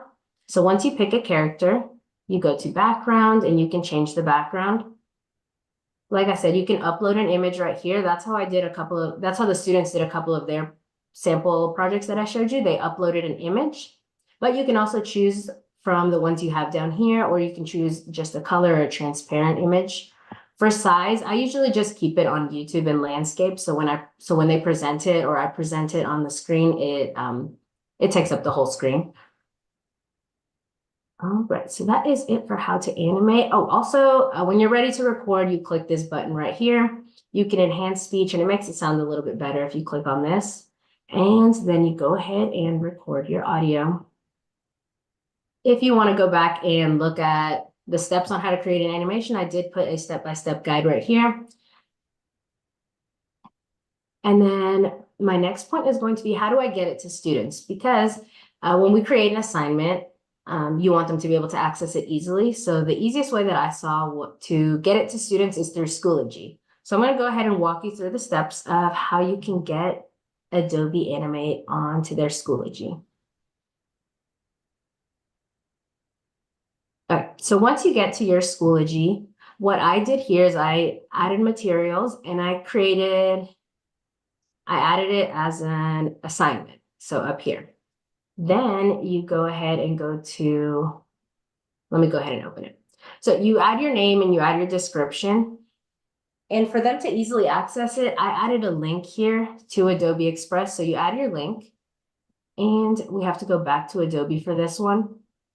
A suggestion we have is to just, at least for the first couple of times that they do it, pick the character and the background for them, because until they get more familiar with using it, because it does have a lot of characters that they can choose from. And sometimes it'll take them the entire time to just pick the character and the background. So for example, this one, let's say I want them to talk about, give me 3 facts that we learned about the sun during our lesson today. I'm just going to pick the sun and pick the background for them. And then down here, I'm going to go to the 3 dots. I click copy link with these settings. And what it's going to do is it's going to take them directly to that link and with the pre-chosen settings that you chose. So I really here, like that, Jocelyn, because I think once you first introduce this to your students, they're just going to be over the moon with all the choices. And sometimes that first time we do it, we kind of have to narrow their focus, and giving them that direct link to maybe the background and the character, get them to all experience it. And then the next time they have more of that opportunity for a choice. So I like yeah. that, being able to give them that direct link. Yeah, it does have so many options. And later on, they can use all those options. Like for the videos I showed earlier, they got to pick their own. But for this one, I just picked it for them. And then when they click it and they click go to Adobe Express, it's going to look just like this. So whatever I pick, the animation and the background is going to stay. And for the students to record, they just go ahead and record theirs. But another tip, when they are done recording, so this is an example of one that was already recorded. They can go ahead and download it right here. There is an option to open in Adobe Express, but that is like if you want to edit it or add anything to it. The easiest way though to get it back from students would be to hit download, because then it gives it to you in an MP4 file. And when it gives it to you in an MP4 file, it's easier for them to submit it back to you on Schoology. They just add it as a submission. And then also if you want to share it with parents, or if you want to keep it for yourself, it's easier to access if it's an MP4 as opposed to having it saved in Adobe. Yeah, that was a good point that you brought up, Jocelyn. So when you're able to get it as an MP4, think about if you're communicating with parents through Remind, you can send it to that individual parent. And parents love to get a little bit of a sneak peek, a window into what they're doing in class, and that's a great way to build community with them. Okay, so I also have the steps here in case you want to look back over them later or share it. These are the steps to add it to your Schoology. And then the last thing I did want to talk about is if you are interested in learning more about Adobe Express or any of the other Adobe tools, we have access to Adobe Education Exchange, and that's a free online platform for educators. And it teaches you about how to use Adobe's creative tools and how to integrate them into your teaching. And this has a lot of suggestions, especially for secondary and high school. It does have different activities that are more geared towards those students, but they do offer professional development. They offer example lesson plans, and they have a collaborative community for educators where you can share your ideas. They also offer a certification program. So if you want to get certified in any of the Adobe programs, you can go ahead and do it there. All right, so I think that is all I have for Adobe. We do have a few great ideas that were over in the Padlet side. Going to jump on over there so you guys can see it. And here we go. So a few of them said, great creative exit tickets, having their students record their thoughts that they worked on at the end of the day, using it for group presentation projects. I think I might have added this one. So I would use this as a teacher. You're like, oh, I don't want another thing. And I don't think we can see these options as another thing. It's just to enhance what we're already doing. So if they're already working on a worksheet, or you're already asking them to put together math manipulatives at a table, or some science experiment, right? That powerful way of being able to snap their picture with their Chromebook, have that as the background, and then using the Adobe Animate because they're shy, right? And to like talk over their process, their steps, or what they've learned for those fast finishers, right? Because they're like, I'm done, right? And you might be pulling a small group. So what else can they do? They can just keep on adding to that learning that they were already doing. Again, talking about our generally shy students, right? You can use it with your ELs who don't like to speak in front of class. And then even our world language teacher that teaches French, she says that they can give a presentation. I think some of their units are around seasons, weather, and activities. So this is a easy way for them to practice. And then just speaking on our students and their shyness, it's all about because they haven't experienced as much. Their lack of confidence is that, right? Even as adults, public speaking is a fear factor for a lot of us. And it was for me. I had to really build up to that to be able to do things like EdTech Live, and be in this position. So the more we expose our students for those types of opportunities, the more enriched their lives will be. So thank you all for those that participated in that Padlet. So we are now going to show our attendance code. So you've been watching the 10 a.m. hour and Channel B, Speak Up, Easy Academic Speaking Practice by students, and our attendance code is SPEAK. I'm seeing a lot of activity there on the chat as well, but the attendance code is SPEAK. We do have 2 bit.lys. If you're an in-district staff member, it's bit.ly/edtech live, and the CFISD is all caps. And if you're out of district, bit.ly/edtech live visitor with visitor all in caps. Again, our attendance code is SPEAK for this 10 a.m. session on Channel B. And we'll leave it up for about 30 more seconds. And then in our next part of our session, we'll be talking about Edpuzzle and Kami. There'll be a Kami doc that we'll all jump into here in a bit. So make sure you're watching the YouTube chat for that link. All right.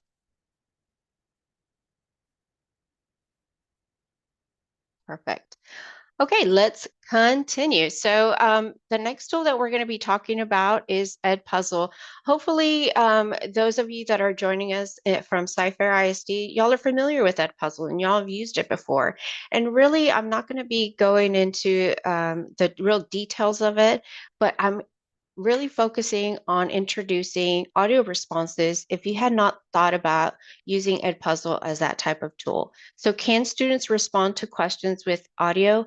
Absolutely. So we're used to really assigning it with multiple choice, that immediate feedback, that it's self-graded. But again, we're really talking about giving our students that opportunity to grow in their oral language, right, in their academic vocabulary. And I'm going to play this. It's just a quick little video, and I'll kind of speak over it. One of the cool things about audio responses is you as a teacher can also leave audio. So we'll leave written instructions, but whether it's a student that actually needs that combination or not, we can all gain with having a teacher, right, giving us that oral instruction. So here it's telling you how when you choose an open-ended question, all you have to do is toggle the selection to where you want the response. And then that part, of course, is not auto-graded. You would have to review them for their feedback. All right. So why did I want to highlight Edpuzzle? Right? What are the benefits to using Edpuzzle? Because there's a lot of tools that will give us audio as a choice. So I think that it's just easy assignment delivery through Schoology in our LTI. It's already rostered. So it's not something else that we have to try to log into our students and they have to learn. They're using it in many of their classes and their courses. So it's that familiarity piece. Another familiarity piece is that the ability for you as the educator to embed your voice as a voice note in the assignment. Studies show that students pay up to 3 times more attention to voices that they're familiar with. So, and then when I read this, I was like, that's so true, because sometimes, when I was in a team, I would record videos and we'd share it within the team. And then like in the hallway, bell to bell, I would have students that weren't mine, like, I heard you today. And so, because they could recognize, like, wait, that's not my teacher, but I think that's Miss Aguilar next door. So, whether it's you yourself or you're working as a team, putting in those voice notes is a good thing for them.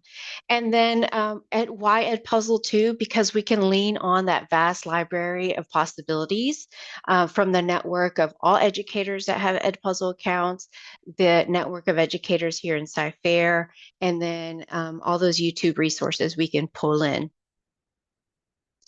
So here we're going to jump into examples of ways to use it, just a little more concrete. And so for elementary, thinking about reading comprehension, retelling events after a read aloud, maybe they're going to observe some science making predictions, what they saw, what they concluded, math, right?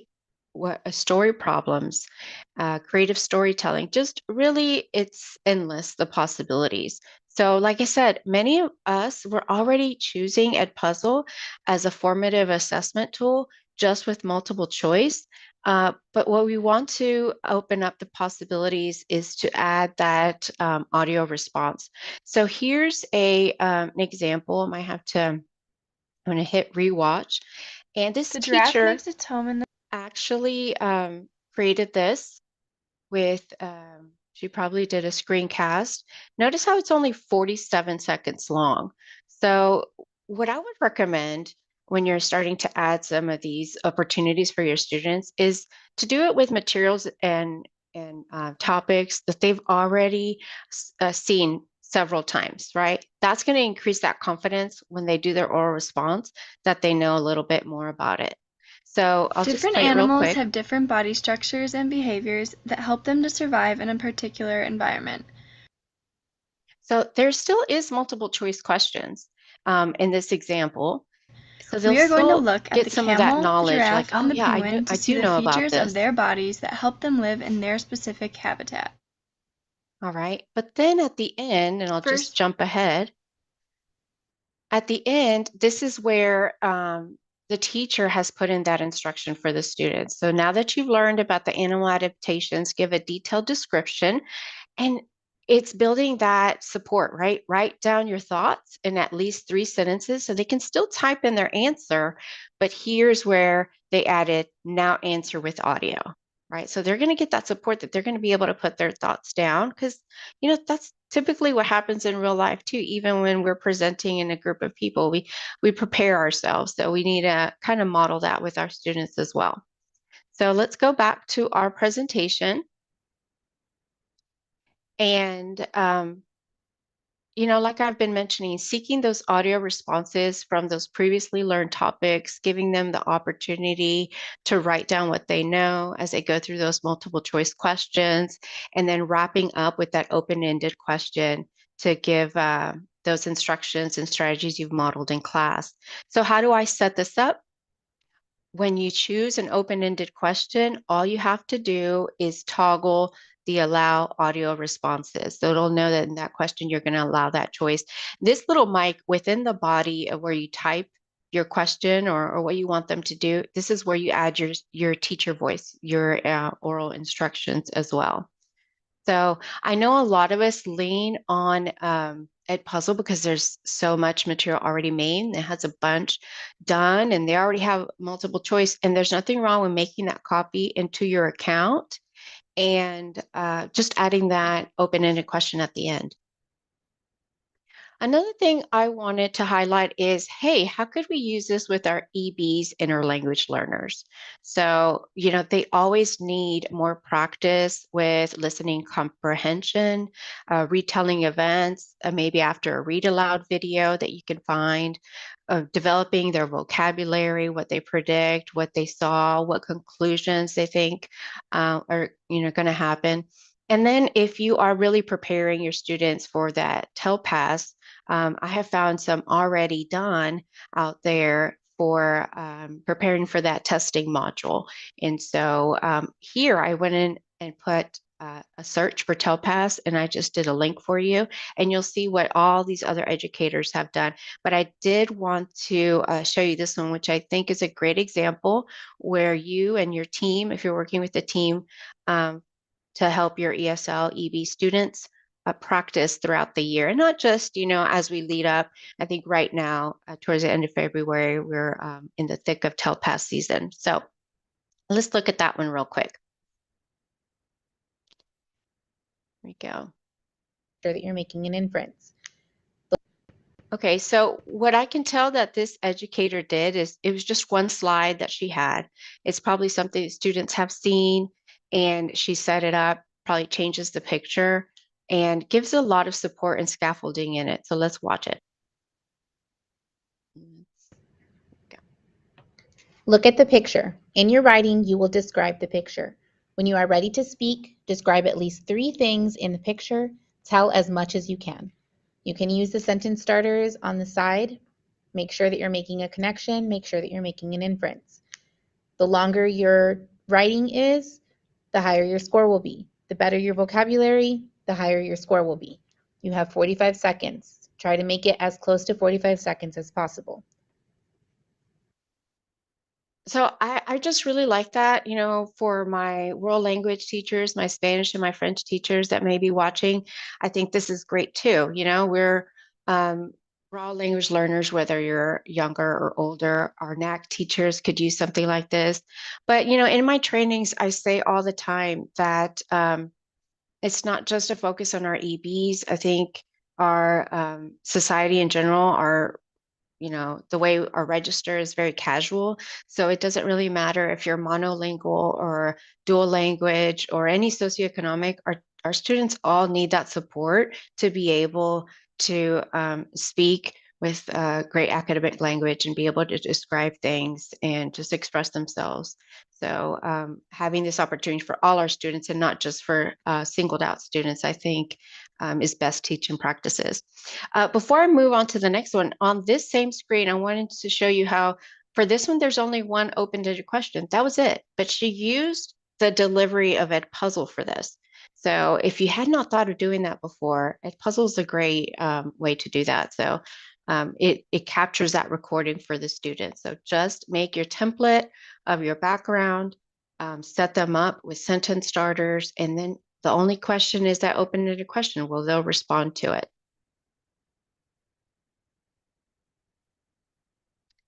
And then I never like to leave out my secondary people. So to talk about secondary, we know that in the age of AI, we can't just rely on text responses any longer. So we need to give opportunities for those students to have that authentic communication and that critical thinking.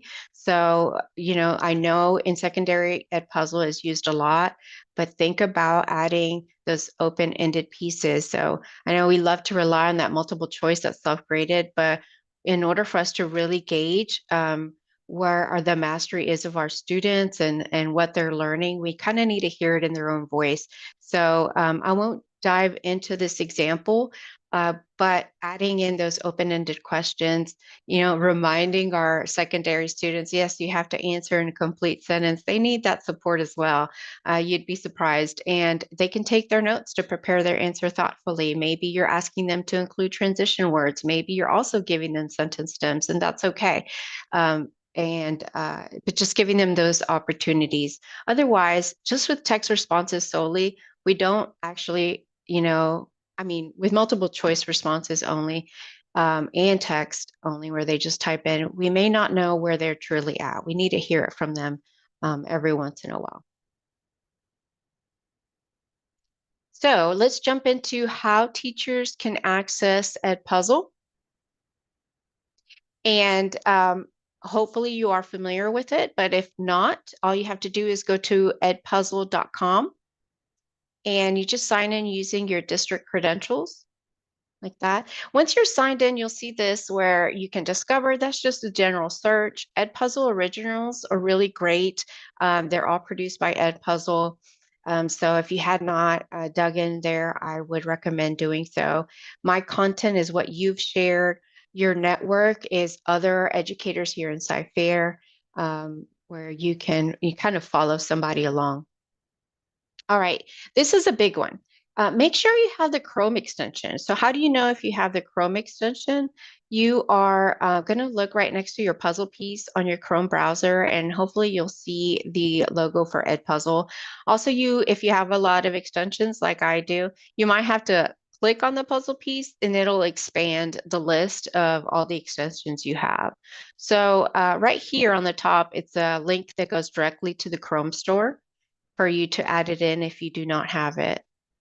So what are the benefits to the Chrome extension? The first thing that you'll see is when you are searching on YouTube, you will see this button underneath the video. It says Edit and Edpuzzle. So if you see that YouTube video is a great resource for your students, all you have to do is click on that and it'll push it out to your Edpuzzle account where you can now start to edit. You can clip out things that are unnecessary for your students and just focus in on what you want them to see and hear. The next thing that it does is that it is now its own screen recorder. So like that example that I showed you for your EBs, if you have that in a Google slide or a PowerPoint, you would use this extension. It will record your screen. When you're done, it pushes it straight into Edpuzzle where now you can start adding your questions for your students. So it makes that jump from idea to implementation so much quicker. And then how do we get these to students? So we're going to assign via Schoology. And again, one of the reasons I wanted to highlight Edpuzzle as the solution for this is that it's that roster tool, and it makes it all in one place and seamless. Now, I do have a click guide right here for steps to add Edpuzzle, but I did want to just jump into a Schoology course and show you where it is under Add Material, and you'll see Edpuzzle as one of our LTI solutions. So if you've never assigned an Edpuzzle before, when you are in your class, it'll know, hey, this teacher hasn't assigned an Edpuzzle yet, so it'll force you to create a class. All you really do is name it, because it's really connecting on the back end and getting your students information and rostering. So you don't have to do too much, just name it and tell it the grade level and the type of course, and then you're on your way. So the subsequent times you won't have to do that. It'll be connected on that back end. Okay, so we are now going to move on to Cami, and hopefully we'll go ahead and put the Cami doc link in the chat. There we go. I see it in there, and then I'll take a few seconds to read up to see if there's been any questions. I was talking over the video a little bit, so you couldn't hear me. Sorry about that. And then we'll jump into Cami. All right, there's going to be a little bit of interactivity on that Cami PDF. So I'm curious to see how you're using Cami, or if you have not, and we'll get to that. So answering that question, can students respond in a PDF with audio? Yes. Students with Cami can practice with voice to text, and they can also record audio and video responses. So before even the students receive it, the teachers can also have that power of leaving their own voice and audio comments to help with instructions and help with modeling. Now, if this is something that you and these type of students that you support, I'm going to invite you to play this really quick on your own time, but I won't use our session time to play the video that Cami made for English language learners. Okay, so I'm going to now pop in to our Cami doc. So hopefully you are looking at something that looks like this. There's a Rebrandly short link in the YouTube chat, but also if you're watching this later, do not worry, because right here, I'll pop over this. I have it right here, Rebrandly, Cami speaking, and also this green text is a hot link straight into that Cami doc. So if you are watching later, because if you didn't already know, we have two channels going concurrently, and sometimes we have really great sessions at the same time, so you can always go back and watch the session you didn't catch. So, all right, I'm going to jump back into the Cami doc. All right, do we see anybody in there? Oh, yes, Jesse. Great practice for students who qualify for speech to text. And yes, all about accommodating our students, but there's opportunities even beyond that. Myself and my background with, world languages, but I'm also going to model a little bit here in a bit. So if you'll follow along that first slide, it gives you instructions. It says, let's start. Insert an emoji in the graph where you feel you most belong. So here's our graph. I know Cami is for reading and highlighting annotations, but there's more. I know most of the Cami tools, I think, and I've never used Cami. So how do you insert an emoji? So if you come here to the text box, right? And then you use your Windows key. So you would then do Windows and your period button. That pops up your emoji keyboard. So if you didn't know that tip, you know it there. So let's see if we can get some more interaction on that Cami doc.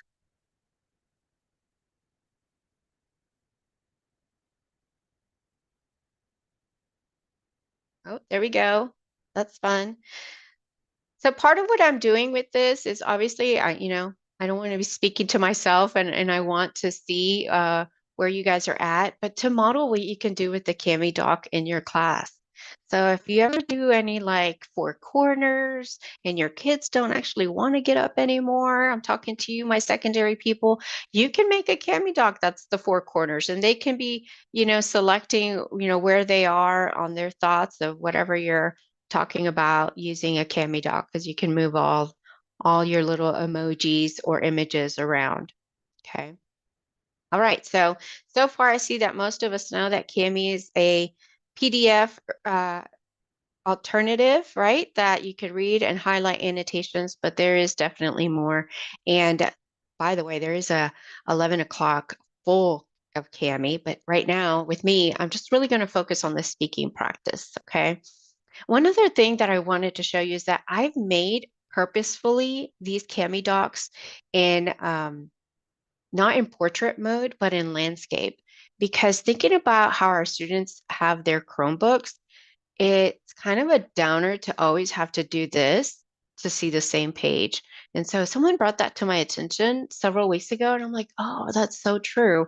So whenever we're digitizing things, we have to think about their screens. And so yeah, making things landscape is a little bit better. All right. So good. I don't have complete newbies then. This is what that's telling me. We do have people who have used Cami. All right. So here's an example. Oh, did somebody pop in and do that?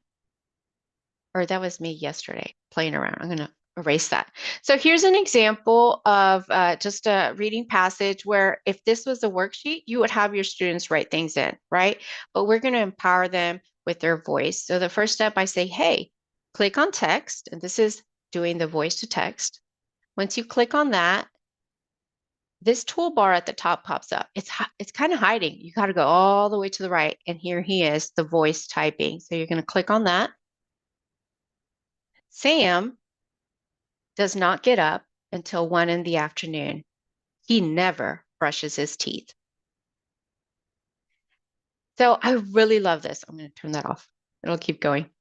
I really love this because yesterday I was playing around. I noticed that it spelled something wrong because I probably wasn't pronouncing things. And so it also gives our students the opportunity to say, hey, I didn't say that. That's not written correctly. And then they can edit it. So it's a really powerful tool, but it helps a lot of our students that need those accommodations as well. So those of you that are learning Spanish, if you do go to your settings here, you can change to Spanish. It's kind of hidden. Right here, speech to text. So you have to go to your settings and you can change it to other languages. You can also change it to French and German if those teachers are following along. Okay, then in that same digital worksheet, right, I tell them, hey, now retell your story in your own words. So if they come here to comment, they have a voice comment, or just going to record their audio, and they also have a video comment. And so then I have them insert it right here. So if they're going to do a voice comment, I really think Sam needs to wake up earlier in the day. Instead of only eating soda, maybe he should eat or drink orange juice, right? So then their little audio is inserted right there. So being able to give them sentence stems really increases their, their confidence. And then I have many more examples. Here's a science example where I've kind of remixed a worksheet and said, hey, now it's your turn. I want you to use the voice comment tool to respond and tell me why melting butter or chopping wood or adding salt to soup whether it's reversible or irreversible changes. And then I said, hey, create your own example. So instead of having a worksheet that they're just circling, right? It's an example and they're just circling, oh, this one's reversible, this is irreversible. Having them use their voice to explain it is so much more powerful. As we keep on scrolling, right, here I use this opportunity to show you how you can use also Kami to practice for your EB and TELPAS students. So you are going to get a template for this. So if that interests you, you'll have this. So all the question types that are in that: map directions, inferencing, describing, right? And then storytelling. So all those types of practices are available. Again, what does a student have to do? All I did to add these little icons, by the way, I just did a screen clip, made it a little image, and then inserted in there as an image so that they know what to do. They'll just come here to comment. And then for this one, because I'm practicing TELPAS, I don't want a video, but I do want the voice comment. So that's what they can do. And then to finish up an example for our secondary, here's like if it was social studies, okay? And instead of, again, just typing out answers, you know, I want them to build up to an oral opinion. So who was interviewed, explain the article in 50 characters or less, but now record an audio or a video response describing the significance, right, of a current event. So building up to their opinion, giving them the supports that they need for that. So what are we thinking out there? We like the idea of using Kami. I like that it's an all-in-one. A lot of us are already using Kami for our documents, and I actually had that right here. I wanted to show us this. It's not pulling up right now, of course. But just a regular, you know, PDF that we have, and we're not using the opportunity to add these interactive pieces. So give them those directions and have it added in there. And again, we have to increase our oral language skills because most of our students are just speaking very in a casual register. And if we don't practice in school, they're not practicing after school, right? So I hope you find that these tools are really easy to integrate into what you are already doing. All right, so before we wrap up, let's talk about how do teachers access. So Kami is also a district provided account. So it seems like most of us are familiar with Kami based on our interactive slide, but kamiapp.com, and then just sign in with your district credentials. It also has a Chrome extension that's really powerful. So if you do not see it on your Chrome ribbon, go to your puzzle piece and see if it's underneath there. If not, follow this link or just search on Google Chrome extension Kami and it'll pop up. So what does that Chrome extension do? So whether you're using your instructional materials you already have, materials you have access through curriculum, or if you're a Canva creative and you're making things through Canva, what that extension will do is add a Kami button. If you're in Microsoft, like Word or PowerPoint, if you're in Google, it'll add this button. If you're in Canva, when you go to share, it'll say open with Kami. So then from wherever you're working and editing, creating, it'll push it straight into Kami, it'll flatten that file, and then it'll make it ready for your students to use. And talking about students, well, how do I get it to my students? The one that we all used right now, it was just a collaborative document. It's whole group. It's a simple click through, minimal accountability. But if we actually wanted to assign it to our students, we need to assign it via the Schoology LTI. So no longer should we be using the add assignment. We need to go over to this Kami button on the LTI side. These are all the rostered solutions. And that's where we're going to get all those interactive features and class view and all kinds of things that they'll actually dig into in the next session if you guys stick around.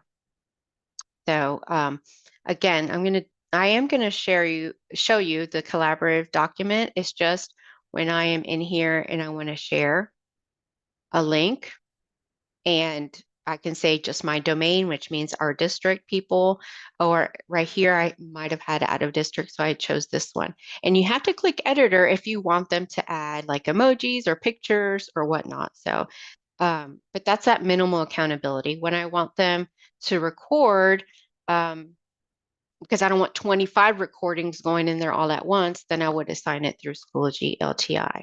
And we are about to wrap up. Thank you so much for joining Joselyn and I. If you have any questions, we'd also love some feedback. I think that link is missing there, so I'll add it in later. But follow us on socials, share what you're doing too. We'd love to see what you're doing in the classroom. If you don't share it, we can't see it. So coming up next on channel A, we have Cami, more than just an annotation tool. So Belsa and Carrie are really going to dive deep into that whole left side panel toolbar to show you what all the powerful tools that Cami has. And then my dear friends, Connie and Jamay, they're going to be showing us how to empower the students' learning with mastering formative assessment with the Promethean panels. That's great because, you know, my new hashtag is hashtag up at the panel. So we got to get the kids up at the panel so they have some really great ideas.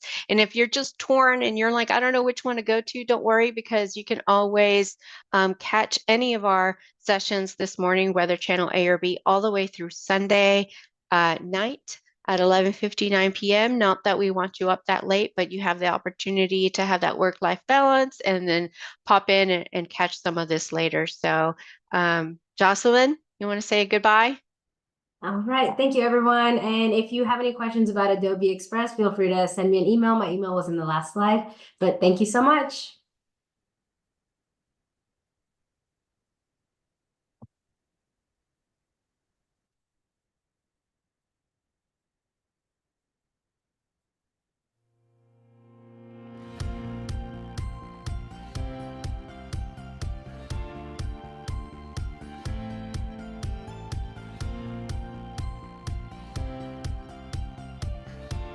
Welcome to EdTech Live.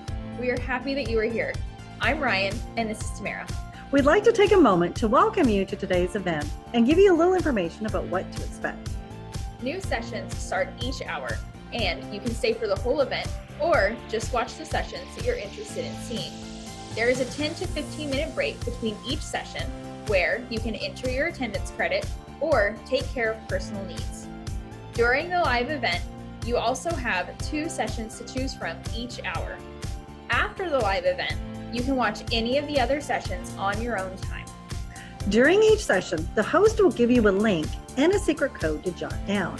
This will be the link that you use to access the attendance form, and you will enter the code into the form. You can keep this form open throughout the event in a separate tab because you'll have to do this for each session. You can still earn attendance credit even if you're watching after the live event. However, you must submit by midnight tomorrow. Within an hour of submitting your attendance, you should be receiving a response receipt. If you do not receive this email, please resubmit the attendance form and double check to ensure that your email is typed correctly. We, along with the entire EdTech team, would like to thank you for joining us today and enjoy your session. It will be starting soon.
Clearing your cookies and cache is easy.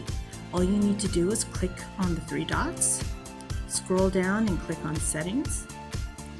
On the left, you're going to look for Privacy and Security. Click on that and then clear your browsing data. Once you open it, you can just click on your cookies and cache, then clear.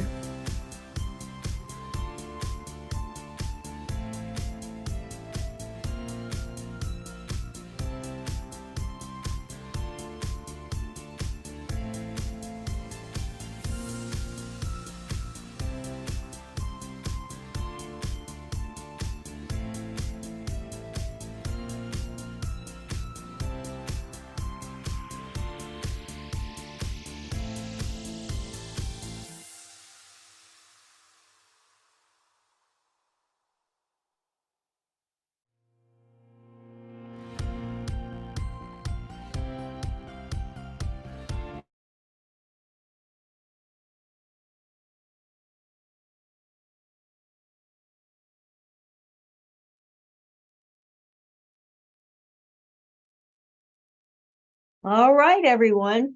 We're going to start our session right now with Empowering Learning, Mastering Formative Assessment with Promethean Panels. We're so glad you guys stayed for the last session.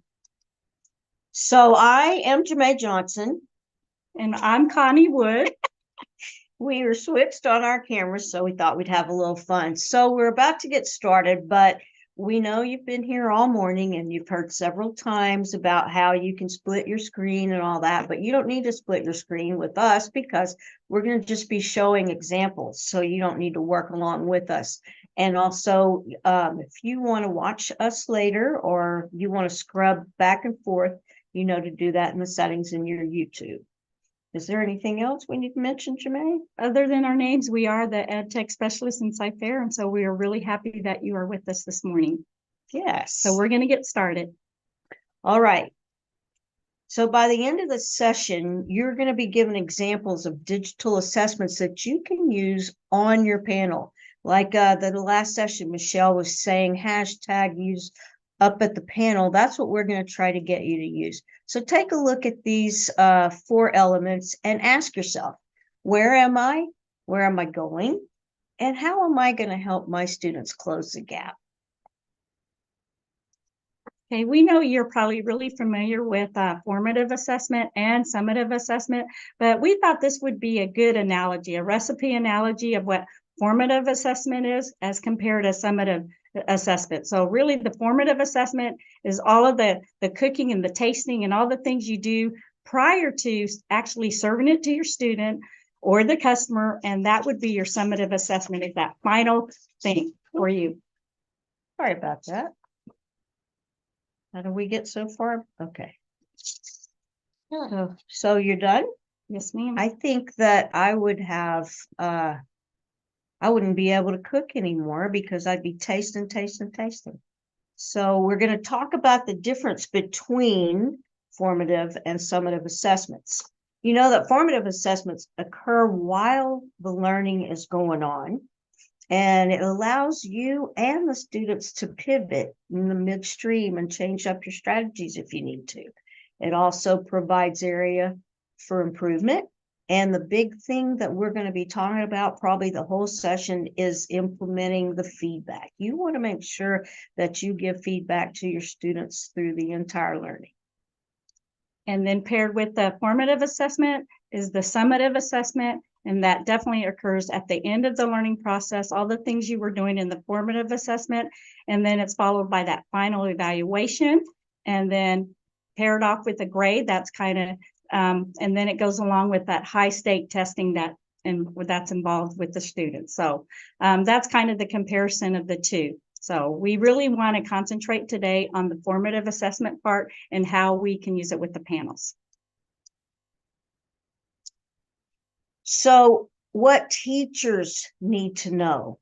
And what do you think, Jamay? Well, this is kind of like your recipe card too. This is your checklist for formative assessment. So as you're thinking about all the things that you're creating for the students, just remember that the guided practice is there. You're adjusting that instruction on the fly. You're checking for understanding, and then you're guiding for future instruction. So that's a quick snapshot of the things that you need to remember when you're creating some of the formative assessments.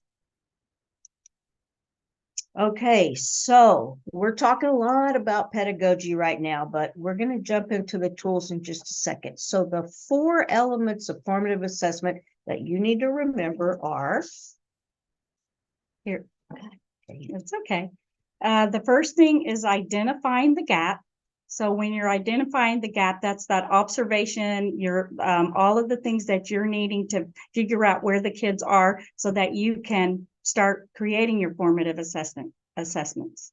Okay, and then we've mentioned this already, is providing that feedback. That's so important because the kids don't know where they're going unless we give them some feedback. And this is the most important, I feel, out of the 4 elements, is that student involvement, because once you have that student involvement or that engagement piece, that will empower them to really want to do well in all of the things that you're teaching them. So we're going to be showcasing some of those things to get those kids engaged and involved. You know, if they're not involved, they're really not learning. And so the learning progressions, we really want to talk about that as far as getting them going with formative assessment to where they're going and where they're going to get to.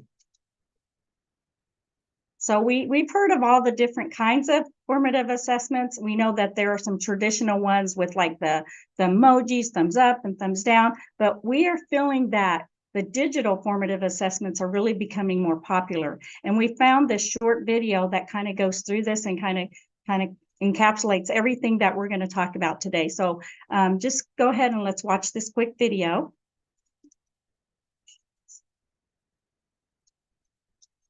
Emojis, online polls, virtual exit tickets, photos, and videos. Okay, hold on. We're just going to make sure that we shared the sound.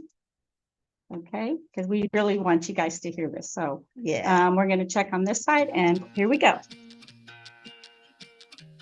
Emojis, online polls, virtual exit tickets, photos, and videos have become the new mainstays of formative assessment. They help ensure students grasp key concepts and stay on track with their learning. Pause your virtual lesson periodically for quick check-ins. Have students assess their understanding of a topic on a 1 to 5 scale, or give you a thumbs up, thumbs down emoji, or happy or sad face in a chat box to determine if they're ready to move on. Not all students process information at the same speed or like to share publicly during class. Create an online journal for each student using a virtual platform like Google Docs or Blackboard. After class, drop in reflection questions that probe their thinking and measure how well they've retained what you taught. To help students remember important ideas, have them summarize what they know about a topic in only 1 to 2 minutes, using a chat box, a virtual message board like Padlet, or by composing a 280-character tweet. To unleash their creativity, ask students to share what they know, using poetry, songs, drawings, or drama. Students can record themselves performing or photograph their work to share virtually. Assess students' progress and build relationships by assigning each student a virtual buddy for a week, or pair off students at random. Place pairs in breakout rooms and have them evaluate each other's work with a feedback rubric. Or ask students to record themselves teaching each other a concept and then upload the file for you to review. You don't have to reinvent the wheel, though. Many traditional formative assessments work well in tandem with virtual tools. Keep your list of tools short, and don't forget that sometimes a simple face-to-face conversation is still the best option.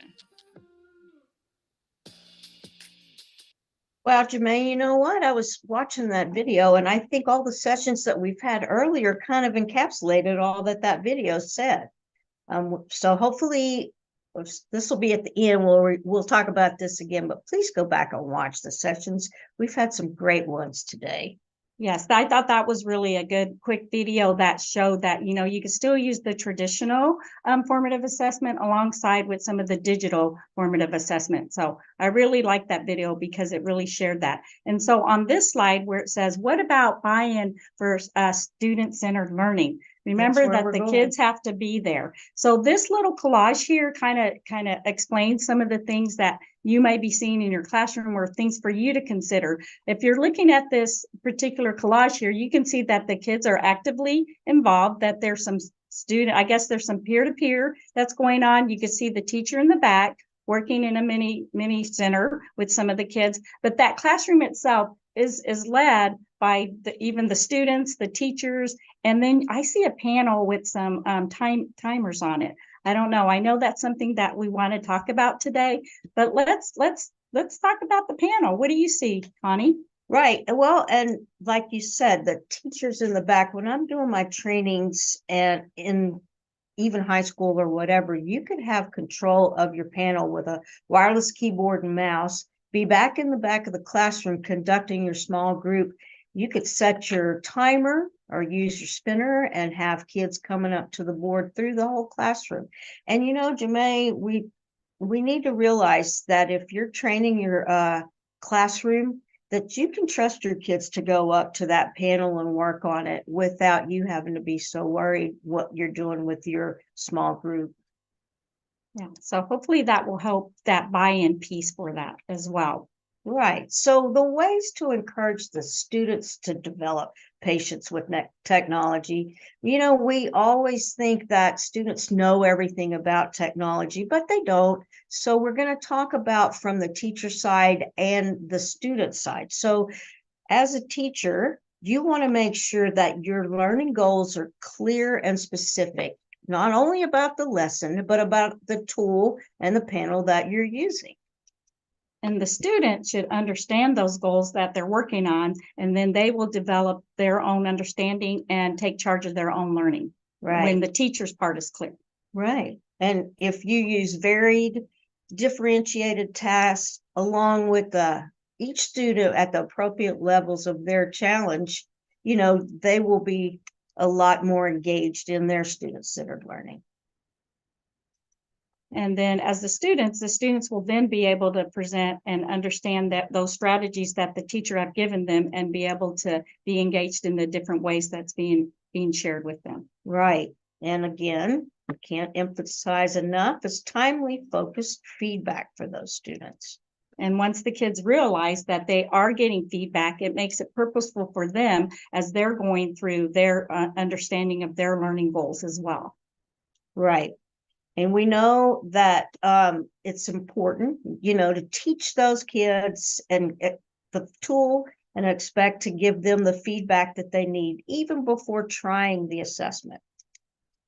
And the student will again understand that digital tool that they're supposed to be learning so that they're not disengaged or there's not that misconception of what they're learning. So remember, it's that patience. And I know even as an adult, understanding and having that patience with the new tool technology is very important as well. So just making sure that those clear skills for technology is explained to the students, even having them repeat it back to you or having them demonstrate. So those are some little tips to kind of keep into consideration, because we think they know what they know and they might not know. So it's kind of like all that together as far as being patient. You're so right, Jamay. And another thing I do with my trainings is I tell the teachers, if you're going to try one of these new tools that I trained about or something on the panel, I say, hey, call me or call one of our instructional specialists. And I know you've heard that today in the other sessions, but that's what we're here for. So if you want to try any of these things that we're showcasing or the other sessions have showcased, please reach out to us. Oh, who is that? Looks like you, Connie, but there's a lot of things that Fair has in our district that we could actually implement on our panels. So I'm going to let you explain this. Well, these are just a few of our approved digital assessment tools. And there's other tools, apps that can be used, like WeVideo and stuff. But I'm going to go ahead and play this little video and I'll explain a little bit more about it in a second. You're logged in to your OPS, you can have all your folders created and you can have one with all your different formative assessments already loaded. So I'll show you one that we created with Wordwall.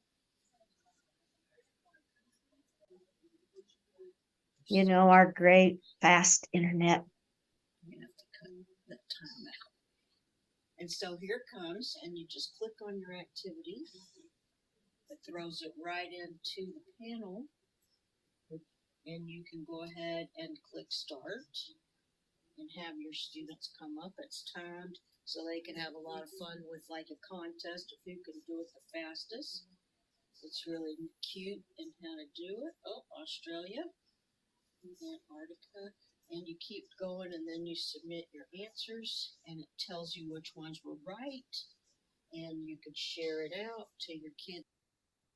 So that was just, everyone, I created that in literally like 15 seconds because there are so many tools templates available, and we're going to talk more about this tool in a little bit, but we wanted to show you how easy this is on your panel. Create you a folder up at the top of your panel and put those tools that you've already created. That way, all you have to do once you're logged into your OPS is just click on that tool and go.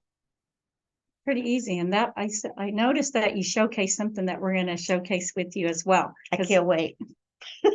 All right. So wait, I'm sorry. Let's keep going. All right. I think we're going to do a quick break because the first part of what we have just been talking about is kind of the pedagogy and kind of getting you excited about some of the other tools that we're going to be sharing right after we do this attendance code. So we're going to give you a moment to write down the attendance code. Just remember, if you're in district, you're going to go to the bit.ly with the EdTech Live with all caps for CFISD. And then for out of district, it's the bit.ly EdTech Live and visitor with all caps. So we're going to give you a moment to go ahead and jot this down, and then we're going to jump in and we're going to get started with some other good ideas that you can use using the panel. Anthony panel. I know, we love the panel. So that's what we're here for. So get your deal done so we can go on.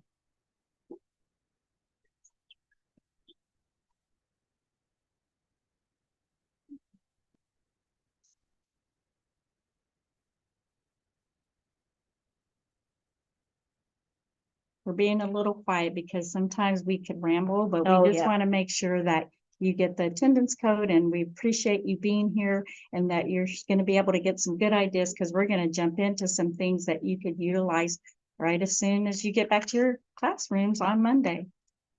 All right, I think you guys have had enough time to get it, but make sure if you are watching another one and you keep popping back and forth to ours, please come back and watch this whole thing before 11:59 on Sunday. So here we go. All right. The first tool we're going to talk about real quick is Canva. And we know it's been said throughout some of the sessions today, and we're really excited that we do have it in our district. We do have the Canva for Education, which means we get all of the things which we love. But also in our district too, we have certain things that we have to kind of go by because we have different permissions for our elementary, our middle school, and our high school. So that bit.ly there is for Ferrer.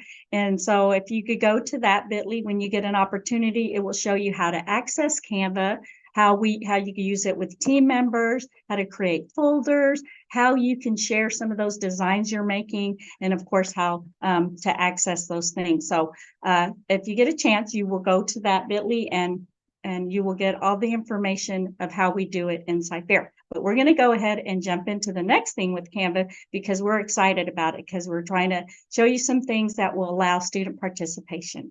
I am so glad, though, that you provided this link because it's important, for our students to be protected, and we do have different age levels.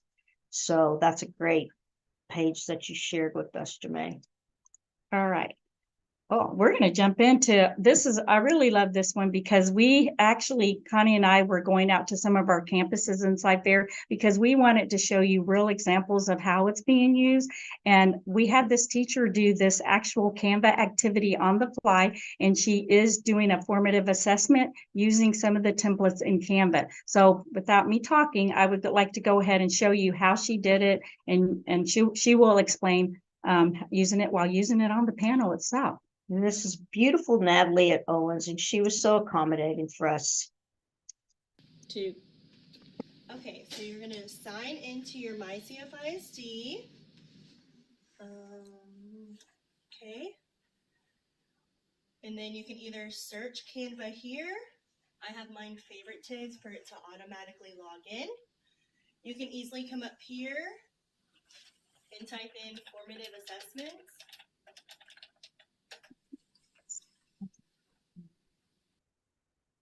Pick the one that you like.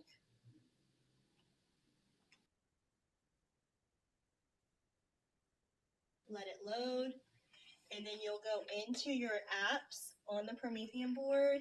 Go to screen capture. You can crop it straight from this. He knows her way around that panel. Takes practice. And then you'll hit done. Open in the whiteboard. And it should pull up straight into the whiteboard app. You can make it bigger or smaller. You also can move this around as the whiteboard is infinite. You can also have students come up and they can write on here. So, yeah. Did you notice, Jamay, that she went and typed on her own wireless keyboard and mouse? I think we've been suggesting that to our teachers to be able to move around the class and have more control over the panel while the students are up at the panel.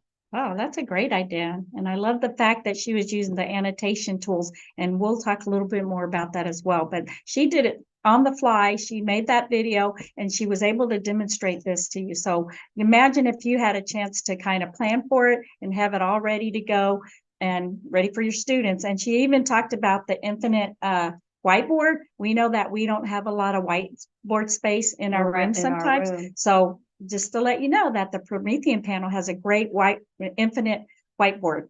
Yeah, and I tell my teachers too, like if you want to save the work that was done, just scoot it up, mark, what period that is, especially if you're in secondary with more periods. So that was a great little demonstration thank you, Natalie. 2. Let me keep going.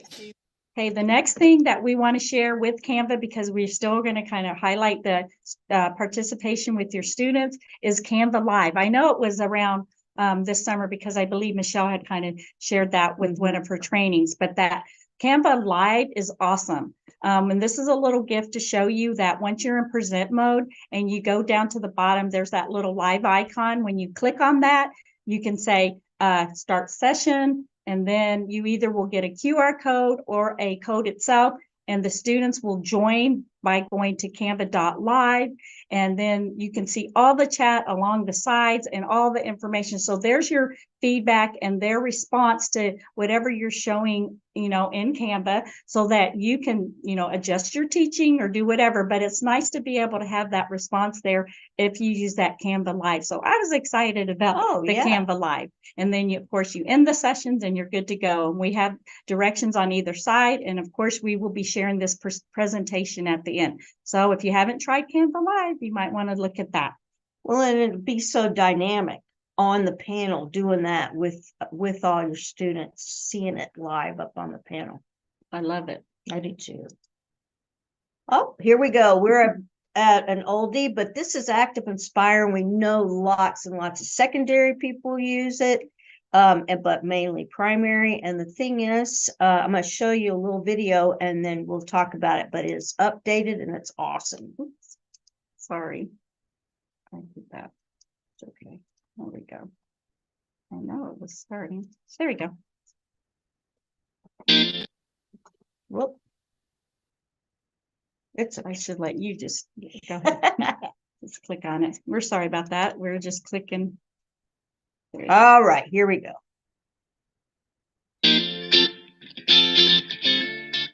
Promethean is excited to release Active Inspire 3.0. Offering teachers a more dynamic, robust version of the lesson delivery software they know and love. With Active Inspire 3.0, you have the same features you've always enjoyed, plus new helpful enhancements. Highlights of Active Inspire 3.0 include updated visuals, more customizable options, and improved navigation. We've included a new desktop icon and loading screen. You'll also notice an updated color scheme. Replacing the dashboard, there will now be a new homepage screen that welcomes teachers to the program as it launches, offering a view of recently opened flip charts and a variety of shortcuts for common actions. We've updated the toolbar with new streamlined, simplified icons. Other updates to the toolbar make it stretchable. Okay, so we wanted to take you up to the toolbar because we wanted to show you there are some differences, and you need to get in there and experiment before you start using it. But it's great. It's in the Avantis. It depends. Maybe some of the newer computers are already coming with it loaded, and if it's not, with this icon that you see down here, make sure that you talk to your TA about updating your Active Inspire, because it works seamlessly because it is a Promethean product. So it's great to use with all the tools, annotation, you name it. So we love Active Inspire. We're glad that it's updated. And if you have some old flip charts too, you can add that as well. So you could actually use that in that new 3.0, and that little icon that you see, the orange icon, that will be hard baked on your desktop.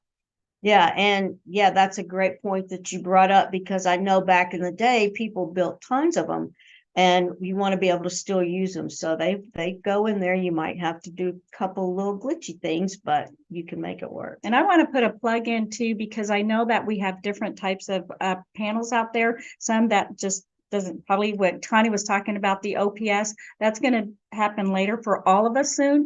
But also we have panels that don't have that luxury. But if you use that Active Inspire, you can also use the annotations and things from Active Inspire, because it overlays it like if it were on a transparency. Exactly. So I really like that part of it as well. Right. And if you want us to demonstrate some of that, again, please call us out. Oh, we couldn't do a formative assessment training or session without talking about Schoology assessments. And so we're going to show this quick little GIF, and okay.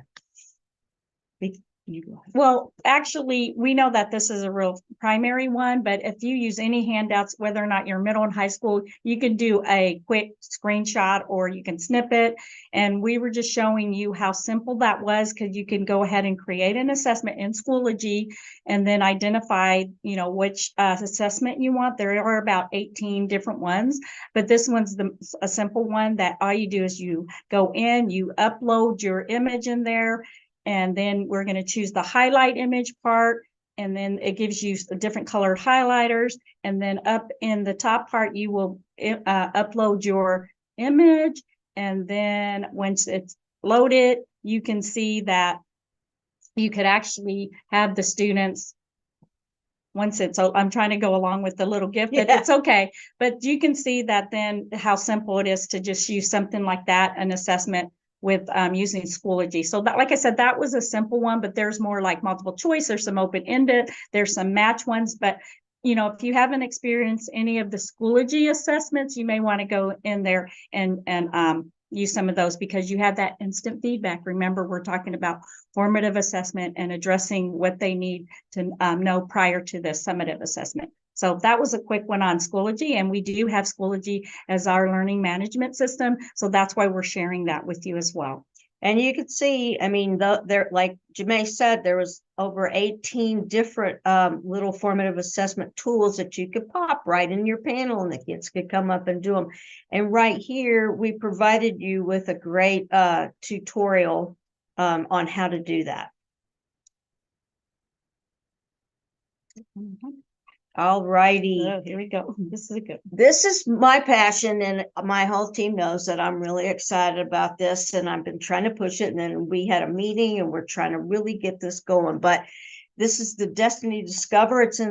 It's all the library resources, and the one that I love the most is Learn 360, because it has tons of formative assessment tools already built in.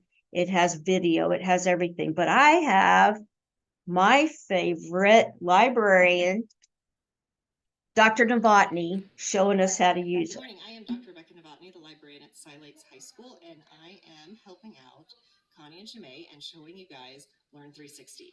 It's one of our library databases. All the levels have it. So I'm going to show you how to get there and show you a couple quick features of it.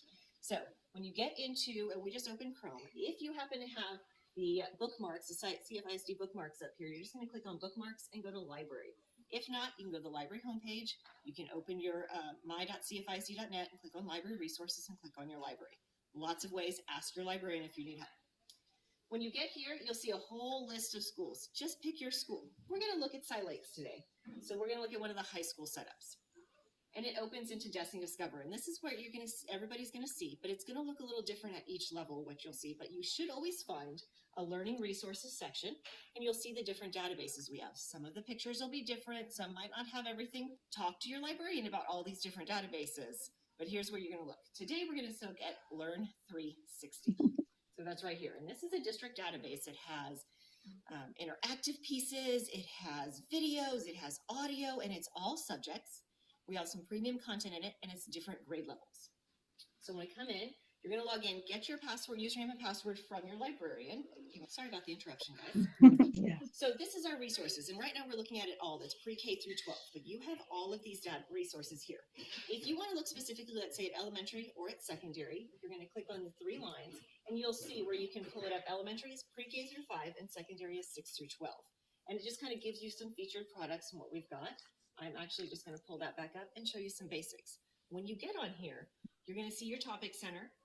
And they always do specialty things for the different months or events. So we've got Black History Month, 100th Day. So those of you in elementary that do big 100th Day, here we go. You've got Valentine's, there is STEM, we support well-being, we've got some interactives and printables as it goes all the way through. You also have an area for maps and flags. You've got STEM lessons, there's audio pieces, there's printables, games, everything. So this is just a quick way for you to look at. We're going to actually look at games and activities quickly. You pull up some different pieces. And one of the things we like about this, and I'm going to click on adding 2-digit numbers here. This is actually a check piece. So you can go in and actually do an activity with the kids, and you have to, and then I can choose yes or no if I'm going to keep it as well and move on. So you can do this for different class periods. So you have the options to annotate, you have the options to work through it on the board, and then videos. That's the other piece, one of the other pieces I want to show for you quickly. If you can look at your videos, we can browse our subjects. Notice it's got all of these different subjects we can look through. So let's say we're going to look at engineering, what we've got here. As it quietly loads. And it comes through, and we've got some full videos. This is part of our premium content, because SciFair is really awesome, is that we pay for premium content. So when you see that, it means we pay for that and we take care of it for you. As we kind of go through and see. Now, one of the nice things about the videos is that the transcripts are here. Sometimes on our longer videos, you see this one is 44 minutes. It also gives you segments. So if you want to go specifically to excavation under Athens, you can click on that and pull that, just that part of the video. And that part is 2 minutes and 15 seconds. So you do have that option as well. Some of the activities actually have a quiz with them, and some that you create your own quiz. So you can do that again. We're checking those formative assessments. We're going through and checking our our exit tickets, that kind of idea with it. And that's just a quick look at Learn 360. Oh my goodness. Doesn't she know her way around Learn 360? Hold on. You think I talk fast? I love her to death, but she really talks fast, but she knows her stuff. And so we hope that you were able to glean some of the things that she was sharing. We are so fortunate again in SciFair to have these resources along with videos that are already been vetted, that, you know, so we can use it. So if y'all haven't explored this, I think it's really important. And she was doing it all on the panel. So, anyway, she pulled up that math thing for us, and we were playing with that because on the panel you have a split screen to where she could split it over there and have that math problem, and she could be working on the other side, or the dual user. She could pull it up and copy it and put it over for the other one. 2 kids could be working at the same time. I mean, there is so much potential on the panel, but we really wanted to showcase these district approved apps because there's so much, and it saves teachers time without having to search. And again, they're all approved and safe for our students. So thank you, Dr. Namatni. Yes, love you. All right, here's an oldie but goodie. We have used Flip, formerly known as Flipgrid, but this is also another way that we can use this in the classroom with flexible assessment with the kiddos, because we have that short video with the kids explaining how they use Flip. And then we'll play it just because we're going to cut it off because flexible assessment opportunities for your students. Let's see how fourth grade teacher Chelsea Neglia gives her students the choice to use Flip to explain their thinking in math.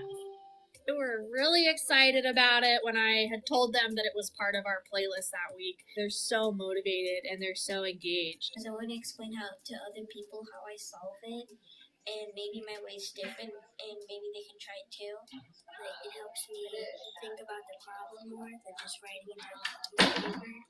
If I don't really understand something, I can go back to the video and watch it again. Okay, hopefully you heard that last part with that last student saying if she needed to go back to the video, if she didn't understand something, she could go back to that video and learn what she needs to know about. But the thing that we would like to showcase here is this. There's a screen share that's on our Promethean panel, and it will allow 4 students to share their screen on our panel.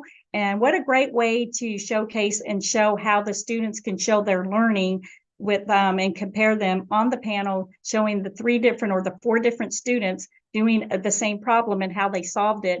And so, like I said, this would be a great way to use your panel again with your Promethean panel using the screen share. So if you didn't know that, maybe you would like to try that as well, because I love the screen share. Right, and you even heard that first little student was like, maybe I do it differently than everybody else. And so they can compare. And when kids are teaching each other, kids are learning.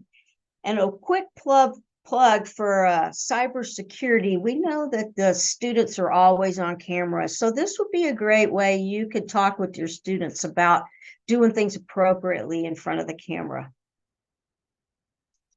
I think. All right, Jamay.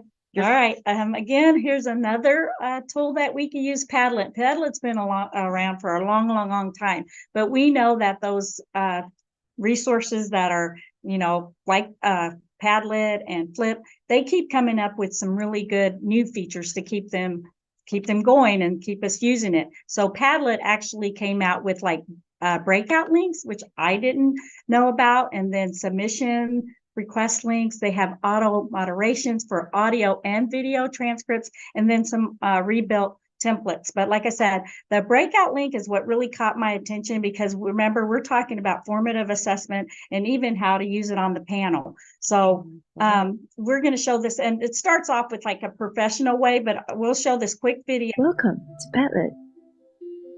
Padlet is a place to make beautiful boards, documents, and web pages that are easy to read and fun to contribute to. You can gather a variety of media attachments by uploading them, searching for them,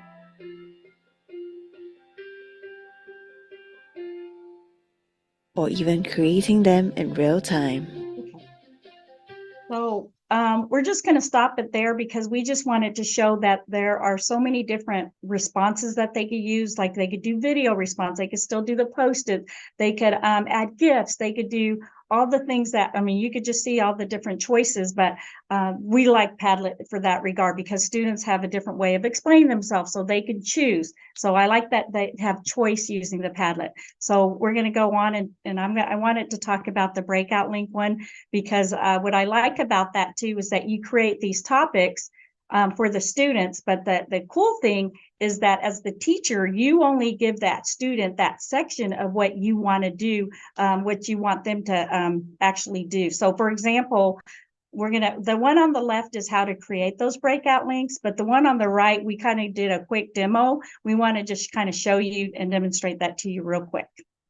So Connie's going to click on this, and this one was created for, you can see there's team 1 and team 2. The first question was, what do you think why do you think formative assessments are important? And then team 2 was, what are some formative assessments? So you could assign some links to some kids and some to the other. So that's a great way to do a quick breakout link within it. And here's Connie's video response. I guess she chose that one as her response. So when you click on the video as a teacher, you can see, and the teacher will only see the whole thing, team 1, team 2. But if you assign the teams to different teams, it will only show those students whatever team they're on. Right. So, and then you could have that on the panel because as a teacher, you want to see what responses are coming in from both teams. So that kind of keeps it separate. So you notice that Connie clicked on her video and sad face comes on, but that happens sometimes in our district or wherever. And so if you click on that pop out where it opens in a new window, it will actually. Hey everyone, formative assessment is a necessity for all teachers and students and their learning. That's why I think it's important. All right, so she's going to go back real quick. You do. That's okay. And we can, so you can see how that was used with just an example of the breakout. Well, Jamay said, because like she said, there's so many things that you could do to answer. You could use a GIF, you could print it out, you could do an audio, video, whatever. And I was being silly and I just did that one. But it's so much fun and interactive, and it really lends itself to the board. Yes, we really do like that one. Before we go on, also, since we're live in the Padlet, I could quickly show you where we're in the share over to the right under the settings. You can see the share setting. And if I click that, you can see that this is where the breakout links are. So this is how they're created. You as a teacher can put it in Schoology, copy each link to the different teams. So I just wanted to kind of demo that. Connie did a great job. Yeah, I like that new part of Padlet. I guess with the onset of COVID and everything, all these old apps had to come up with all these cool things. And that's why we were excited, because I know a lot of you teachers already know the basics of the ones that we're showing. So hopefully you could kind of revisit some of the oldies but goodies. All right. So a while ago when you saw me demonstrating on the panel, I used WordWall. And WordWall.net. There's a couple different ones, but this WordWall.net allows the teachers to create these interactive games, and they're so cute and they're so fast. And if you look down below go ahead and show real quick all the features that they have. This was just a quick example. Here's an example of a game. This one is really Pac-Man, but they rename it and call it Maze Chase for obvious copyright issues. You ask a question, what does 2 plus -3 equal to, and you navigate into the room with the correct answer. Here's another version of a different game called Airplane. Here's a question, and you navigate the airplane to the right answer. This is a platform that is absolutely free, and there are dozens and dozens of variety of games. Here's an example of what they have. There's like 50 on here, and they're all pretty cool and fun. So that's why we played the video. We wanted to see, whack-a-mole, matching pairs. There are tons of things, and it's so fun on the panel. The one I did was the naming the continents, and so it was so easy, and the kids can get up, touch it, and have a good time, and see right there if they're getting it right. And it could be whole group, or the kids could be going up by themselves. You think kids are into gamification? I don't know, maybe not. Yeah, and then you could have one side by side as well, or, depending on which topic or subject that you've chosen, but you can definitely annotate and do things on that as well, using the WordWall.net. Yeah, so real quick, if you want to get some, because I know how busy all of you guys are, if you want to get some pre-made for what you're trying to teach, all you have to do in the Google search is put wordwall.net plus community plus whatever topic you're searching for, Texas history, whatever.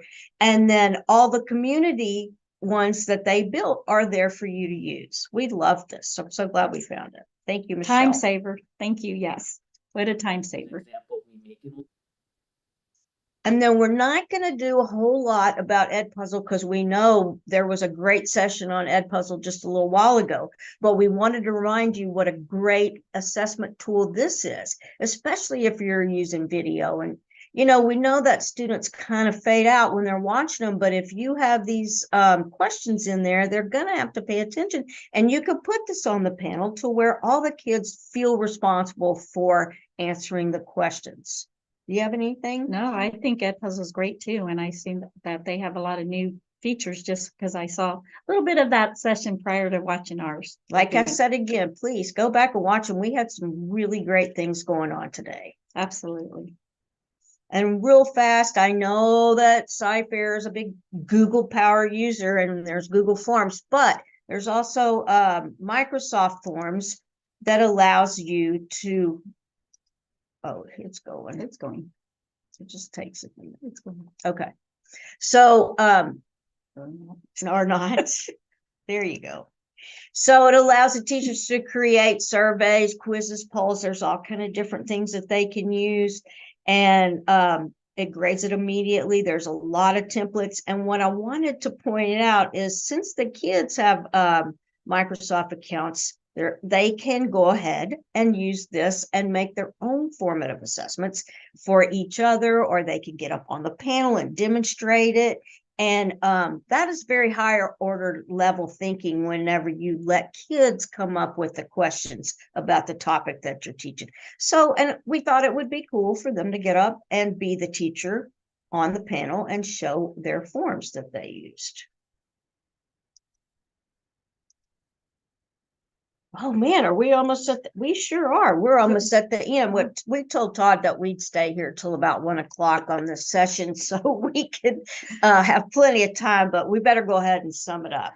So we think about students and teaching students to become more empowered and self-regulated learners, right, honey? Right. So that's one key thing that we hope that you got out of this. And examine your own instructional practices. Maybe you're not getting through to the students just by standing and delivering. Maybe you need to use some of these tools. So in your instructional practices. And then of course that, monitoring them regularly and making sure they're on track. Some of these formative assessment tools that we shared today should be helpful to get you there where you need to be. Yeah, because like we said, you've got to have that timely feedback. And we're trying to create a student-centered learning because the kids, the more involved they are in their learning, the more they're going to learn. So use all these tools, use all the tools in your classroom, Lightspeed, HoverCam, and of course your Promethean panels. There's no way that kids won't learn if you're actively engaging them in class. All right, so this is just a little quick one that I use whenever I'm doing my trainings on campuses. Shape up your thinking. So you're going to square off some of the things that you learned today, and I have seen this traditionally on a piece of paper, but you could definitely do it on your panel. So think about something that helped you think about what Connie and I shared today, or is there something that's still circling around you're thinking and you just quite don't have the answer to it? So you could reach out to us, hopefully, and we can answer it. Followed by another way to shape your learning is that you might have 3 key points that you want to remember today. So we're hoping you have at least have one. And if you have any of these square circling points and you want to put them in the chat, please do, and we'll get back to you. Also, you heard of exit tickets because that's another formative assessment. We just didn't use that word today, but you can see we have a person on the panel using the annotation, drawing the things that, with the square or circle and sharing their thinking. And you could actually split the screen. Yes, and you could have dual users up there. One could be doing something that's circling in their mind, and somebody could do a square like, hey, I got this. And then you look over and go, then you need to help me, because it is that peer-to-peer and it's teaching each other, because I learned so much from my coworkers. I'm really fortunate to be on this team, y'all. So think about how kids can also share with each other as well. So hopefully you gained something from our presentation. Yeah. And another real quick thing is if you're team planning, you could have each of your team members come up here and do this. But we even have a ton more resources because we just didn't have enough time. But these are some different tools and some explanations on how to build them. But remember, you also have us, our instructional technology team, as a resource. And we'll come out. And some of the resources you may have seen before, of course, they talked about Discovery and Edpuzzle, but Answer Garden's still out there, thank goodness. Yeah. And there's some other ones that I think I might want to explore. So think about some of these that we're sharing with you as well. Okay, and deck toys. I don't know, what is that? What is that? Deck Toys is one of my favorite ones, because, and this would be great on the panel because it's so interactive. And so we found this for all of our Swifties out there. Do we have any? Let me look at the chat. I know, right? Any Swifties out there? Uh-oh. I don't know. But if you are and you want to use this with your kids, remember it's that student involvement, that student engagement. They actually have one on continents just based on Taylor Swift's information. For example, I think this is so funny. They give you a quick little gift and then they ask you and you can continue on, because it's kind of like you're following a little trail, a little pattern, because you have to get one to move on and move on. So anyway, we thought this was really interesting. We cheated because we actually were doing some of these, and there's flashcards, so they're learning the different continents as well. But we just really wanted to show you this one, and we know Todd really uses Swifty, right? Oh, I know, yeah. Todd. We couldn't play the video for you, but we just really wanted to share this one with you. And so, if you want to go into deck toys, you can get some of those little examples for you to use in your classroom, and even on the panel, because it was fun. We were doing it on the panel when that was happening. And I put a lot of information for you to use it, because I really think that would be fun on the panel. So we got a few things to do before we leave. We want to remind you that the Student EdTech Expo is coming up, and it's a great event for the whole family. Please make sure that you bring all your kids and teachers. We're talking to you about getting them to participate, but bring your families out to this. It's a great event. And we would like you to save the date, because we're going to have DLC this year, but the dates are now the 24th and 25th. So if you want to learn more like what you're doing today with EdTech Live, come join us on July 24th and 25th, because there's going to be some great sessions. Oh yeah, even more than what we had today. So thank you guys for attending this session. But go ahead and talk about that bit.ly there, Jamay. We do have a bit.ly, because we thought that of course, the wisdom of the crowd is y'all out there that's actually using it more than we are. We just got a snapshot of some of the things that were going around in the district, but we know that you guys are doing some awesome things out there as well. So we put a bit.ly to a Padlet for you to add some things, because we didn't give you a chance to really participate in the chat with all the things, but we would love for you to share some of the things and dynamic things that you're doing in the classroom that we could share amongst ourselves, and we'll share that out. And we may even showcase you like we did Natalie and Dr. Novotny. So like I said, we hope you enjoyed it or you got something out of it. Remember that these sessions that will be going on until 11:59 on Sunday. So if you didn't get to watch what was in channel A or channel B, just know that you can still go back and watch some of these presentations, because there were some really excellent ones out there. I was going back and forth. So thank you again for spending this is Saturday with us, and we were the last one, but we hope that it was worth your while being here. And I'm going to stop talking, but thank you, and y'all have a great afternoon. I'm surprised Todd didn't get off. Know. Where are you, Todd? Bye, everyone. Bye. Have a great day. There he is. There he is. See that? Oh, Lord.